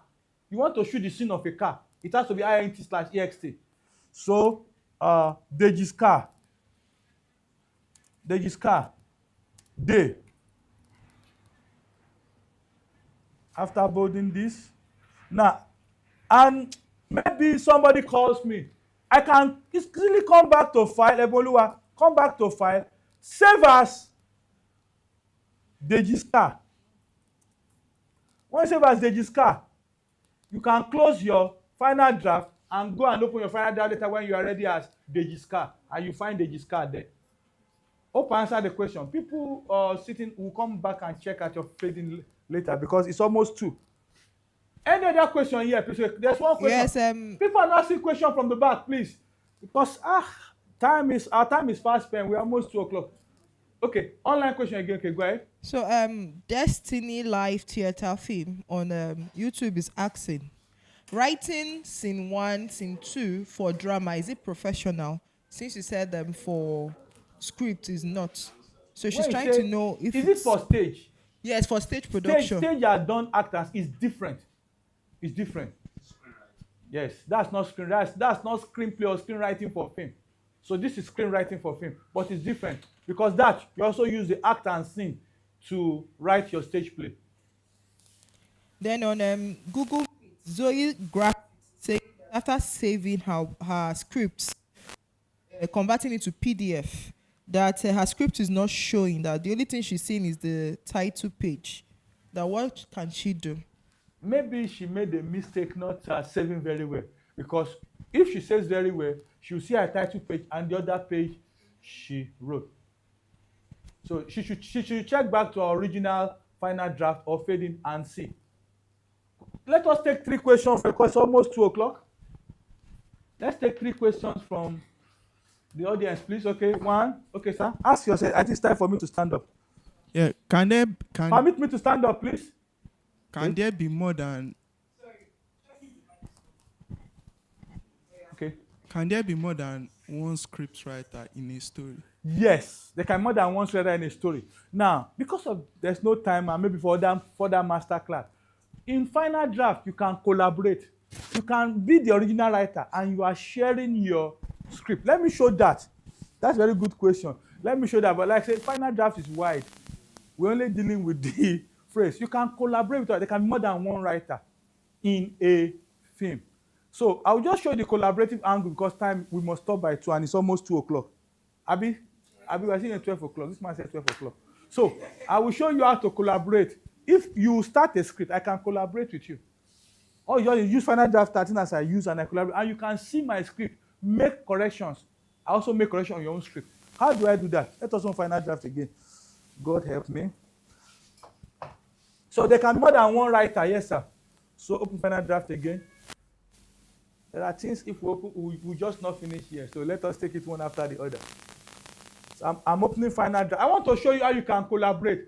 I can be writing a final draft and you are in London and you see my final draft.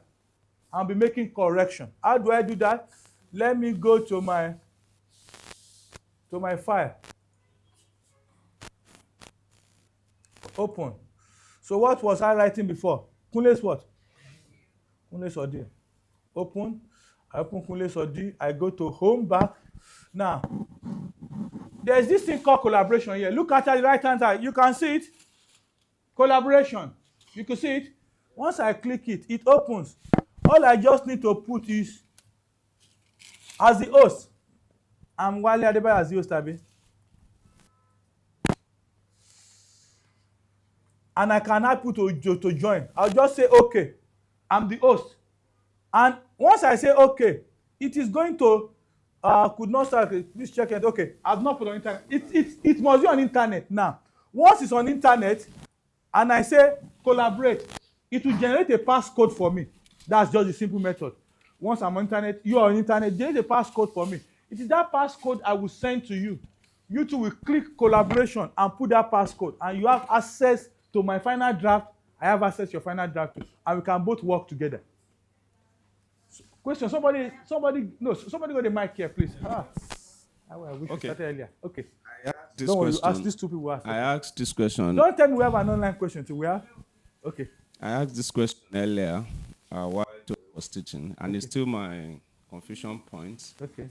I have a level of experience with all we've been doing, but I found out that it could be burdensome if you're on the app directly. You want to start your story, and you are typing scene by scene. I remember the question. Yeah. So, from experience, which is better? Is it better to do your story outline first? You know where you are starting from, and then before you begin to type. This one is, inserting dialogues, formatting.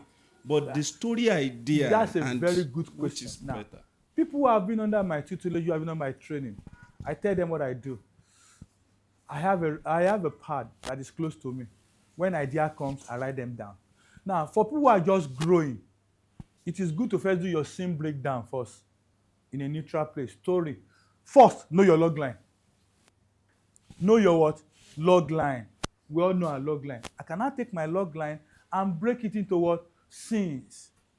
That will help burden people. Some of us don't do scene breakdown because we are used to these things. I can say and finish 50 pages for you now without no hassle because I'm used to it consistently. But people growing, do your scene breakdown. Know your log line. Break down your scenes. Scene 1, scene 2, scene 3, scene 4, scene 5. Over most of us that are professional, we still go to writers. We still face writer's block. You get to scene 5 and you don't know what to write again. There's a conflict you've created and you are looking for a way to resolve it. 3-4 days, we struggle with some conflict. And let me shock you, you get most of those answers from the restroom. My own experience, most of my conflict is resolved from the restroom. When you are not even thinking of, because there are times we write and we have serious headache. That's the truth. If you are a scriptwriter and you don't have headache, you have not started. So it depends. You can break it down. And also professionally, because we don't have time. There's what we call as this thing called beat boards. You can use it to also create scenes. Final draft is wide. You can't finish teaching it in one day. Beat boards, where you create your scene by scene. Okay, this is our hand. It picks it up. Also, let me cheat. AI is there. But I think no matter how you use AI, AI has not come to steal your, not to probably steal your work. It has come to help your job easy. You can tell AI to help you draft a scene. But remember, you still need to know how to navigate the technicality of your work, your writing. Because you can't take a script or AI and say, take. AI will not give you final draft, Abi, fading version, Abi. You should have to pick what AI writes and take it there. But most important, you can do your scene breakdown. As the idea is coming, write down. I believe in the vision called with it. Write it down. If you have an idea, and I tell people, if you have an idea, write it down before you sleep. Because you can wake up the next morning, sir. The worries of Nigeria and worries of life has taken it off. Hope I answer your question, sir. Well, Mike, please. I think we are running up now. We are exactly 2:05. So my question is, how do we pitch our work to directors? Like the connection and to know like, okay, this type of person, I'll give you my work and we'll talk here, the business part. And secondly, there could be a case like concerning security, whereby, okay, you, a director tells you that he wants to shoot a movie, that you should just write something because it could happen like that. Then you write it, you take it to the director, you talk about it. Maybe the director is not like, okay, I'm not doing again. Then you go. And the director now does the film. Now, I will advise, but before advising, let me do a bit of promotion. I told you this yesterday, and I'm not bragging. Our next session starts July 7. You want to become a professional scriptwriter, I will say it not as a broken record, because you must understand the ecosystem of filmmaking. Ask yourself, why is Kunle Afolayan and all the rest driving? because he understands what? The ecosystem of what? Film. From the writing stage, camera stage, video editing, and all the rest. It puts you at that pedestal. That's what I'm advising. Create time, come to our school, Praxis. Praxis is the only school, you can quote me anywhere. I stand to be corrected. Praxis is the only school that takes you through 360 degree of ecosystem of filmmaking. At the end of 2 months, you can now decide to choose. And a script I want to write, I want to handle camera. We've seen scriptwriters come to our school and end up as cameramen. I've seen a scriptwriter come to Praxis and end up as a professional lightman, gaffer, and is making money now. So it is important when you understand the ecosystem, it helps you fight director better. Now, another advice, don't share your, before that, the next set takes place when? July, 7th of July. The slot is almost filled, it's for a few.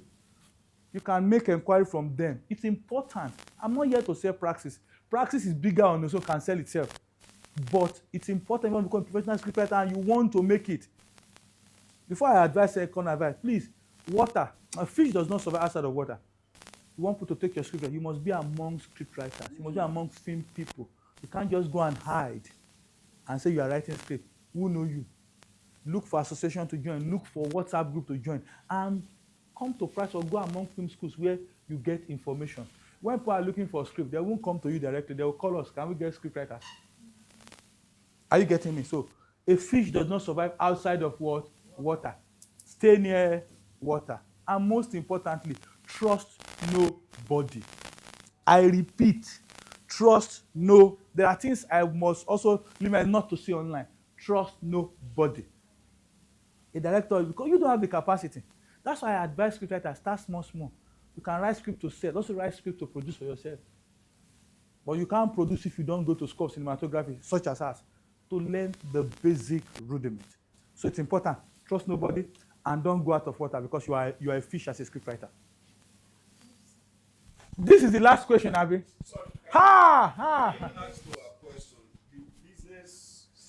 The business side of scriptwriting is being taught in Praxis. We call it business of what, sir? Business videography. It's a different ball game. It's not what I can say here. This is basically for scriptwriting and storytelling. It's not the business aspect of it. So what you need to come to do, so it's a different ball game entirely. So permit me to pass. Abi, how una dey talk am? Permit me to pass. Can I pass, sir? Okay. So I wouldn't ask. Somebody raise up the hand. Okay, that's the last question, Abi. Okay, go ahead. So when we save through fading, there's a printed with a demonstration version of fading. Yes, it doesn't matter. Yeah, it doesn't matter. Yeah. Now, fading has the free version. You are using the free version. There's also a paid-for version. Okay. So that is okay. That is part of it. It's a printed here. You can yes, you can say professionally. Yeah. Sorry. What are the necessary questions a scriptwriter should ask a producer that wants to write a film? Now, if you are contacted, first, you ask for the log line or the synopsis. Because at times, producers look for scriptwriters to write their stories for them. You ask for the log line, the synopsis, and ask him or her, what idea do you have in mind? Secondly, what is the budget? Because most of the time, scriptwriting is not an easy job, I tell you. You've wasted days, nights, sir. You finish writing. We don't want. How would you feel? So ask for the budget and get paid for it too. If you don't want, now you know later. But first, know the mind of the producer and director. Because at times, you as a scriptwriter might want to go south. The producer wants to go where? North. So after that, you ask, am I writing wide or there's a limited budget for this production? It's important. So if there's no question from the back end, I think, okay, one more question. You said yesterday you were going to send us the Don't worry, all of you, I think the school will still get back to all of you. Don't worry. All of you are receiving mail, Abe, and text. So don't worry, you will get a mail and text. I won't say more than that. For our note yesterday.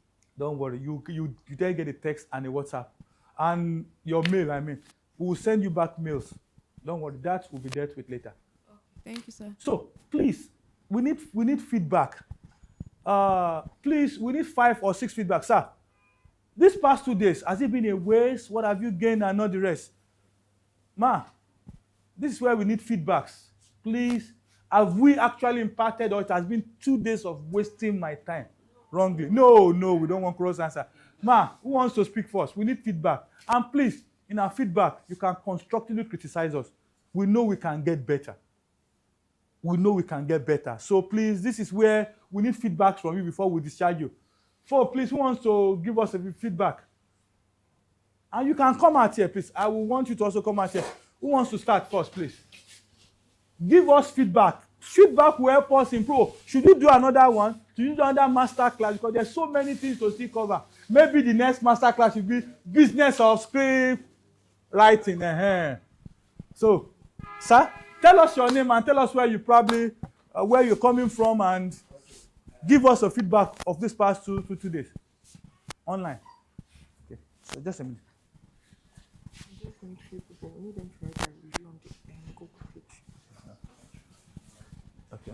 Okay, go ahead, sir. Okay. Oh, thank you very much. My name is Ndisi Okoro. Okay. I came all the way from Ikorodu to attend this program. I've been following Praxis for a while. In fact, I've been following Praxis. I think the first time I saw your advert was last year. I think early last year. And one of the reasons why I didn't attend, or I have not been able to attend, was because a couple of programs that one has enrolled for, at the end of the day, you don't get value for the money. There's a lot of scam online. But I've been following Praxis, watching what the students are doing. One of the things I love about, that caught my attention online was the branding of the organization. And I see the level of, the way they package everything. But eventually I was able to attend another film school last year. And then I still had it in mind that I was still going to attend this particular. Then when this opportunity for script writing and storytelling came up, I had to attend because the film school I attended, I realized that I couldn't really write a story at the end of the day. I still had to be engaging script writers even after attending that film school. That got me a little bit frustrated. But yesterday, when I got here, what we learned yesterday was very, very enlightening. Even interacting with some of the students. And then today, and I really have to say thank you to the team, to the organization first and foremost, and the two facilitators we had, a combination of both facilitators. The other facilitator, goes in the way of theory and a little bit of practical, trying to bring us, up to date on these things. But sir, the way you brought everything down, and most importantly, bringing a log line that you generated yesterday, and we now use that. Some of these things seems like jargon when you are listening to them. Log line, slug line, actions, parentheses, and all those things. What I just did immediately now as I sat down here was that I took the fading app and I began to click on all the alphabet. You have the slug line, the action, this and that, and there's an enlightenment. I want to say a very, very big thank you. I'm speaking for myself. 2 days of holiday has not been a waste at all. And I just pray to God that the resources will be available for me to come for the full class. Thank you very much. Amen. I say amen. A very big amen. Please, just one more, because we need to go. One more. It's important, but let me hear from a lady. Okay. Come. Please, where are they going to probably... Okay, address that first. Come outside, man. Come outside. Okay, address that. I understand that a lot of us have a feedback. I'm so happy that we have this amount of persons that attend the training. But please, we want your honest review about this 2 days training you've had with us on our Google page. It's very easy. So you just Google Praxis Digital Academy, click on the review option, then you see the spots to give us whether 1 star, 5 star, whatever your mind tells you to give us, and write honestly what you feel about this training. The key word is honestly. Honestly, please. Honestly. Some persons may feel that it's still scam, but what you will type or what you say is enough to convince that person that an academy is truly running here and we're really creating cinematographers here. Please. So please, we will appreciate it. Please. Thank you very much. So let's get just one final review, one final testimony, then we call it a day. I will call it a week. Anyhow. Okay. What's the name and where do you come from? Good afternoon, everyone. My name is Basiesta. Okay. I'm coming from K2. K2, okay. Wow. So what I have to say is that I heard it was a beginner this thing, but I think this is a professional because I've gone for one other script writing school, and they said I should use a notepad to write it down. But it's not feeling like I read stories a lot. It's not feeling like the ones I read. But with just 2 days, I feel like I'm a professional already. Wow, that's a round of applause for becoming a professional for 2 days. Good. Thank you very much. Just as she said, you can give your honest review on our page, Praxis Digital Academy. Go to the review page and please tell us your honest review. Tell us things you know we can do better. This is just a tip. I repeat, this is just a tip of the iceberg. Okay, there's a question online. Okay. To make it easier, I'm going to be going around this. The barcode, you can easily scan that. Better. So before I need to round up online. To all our online viewers, all our online streamers, we say thank you for being with us for the past 2 days. It has not been easy. We also need your review. Please send in your review. Tell us what you think we can do better and how has this program benefited you. Thank you for staying for 2 days of free training on scriptwriting and storytelling. We hope to see you next time again. God bless you. And for the on-site people, thank you. We hope with these few points of us, we've been able to convince you and confuse you that storytelling is the only thing that can change the Nigerian narrative. Thank you and God bless you.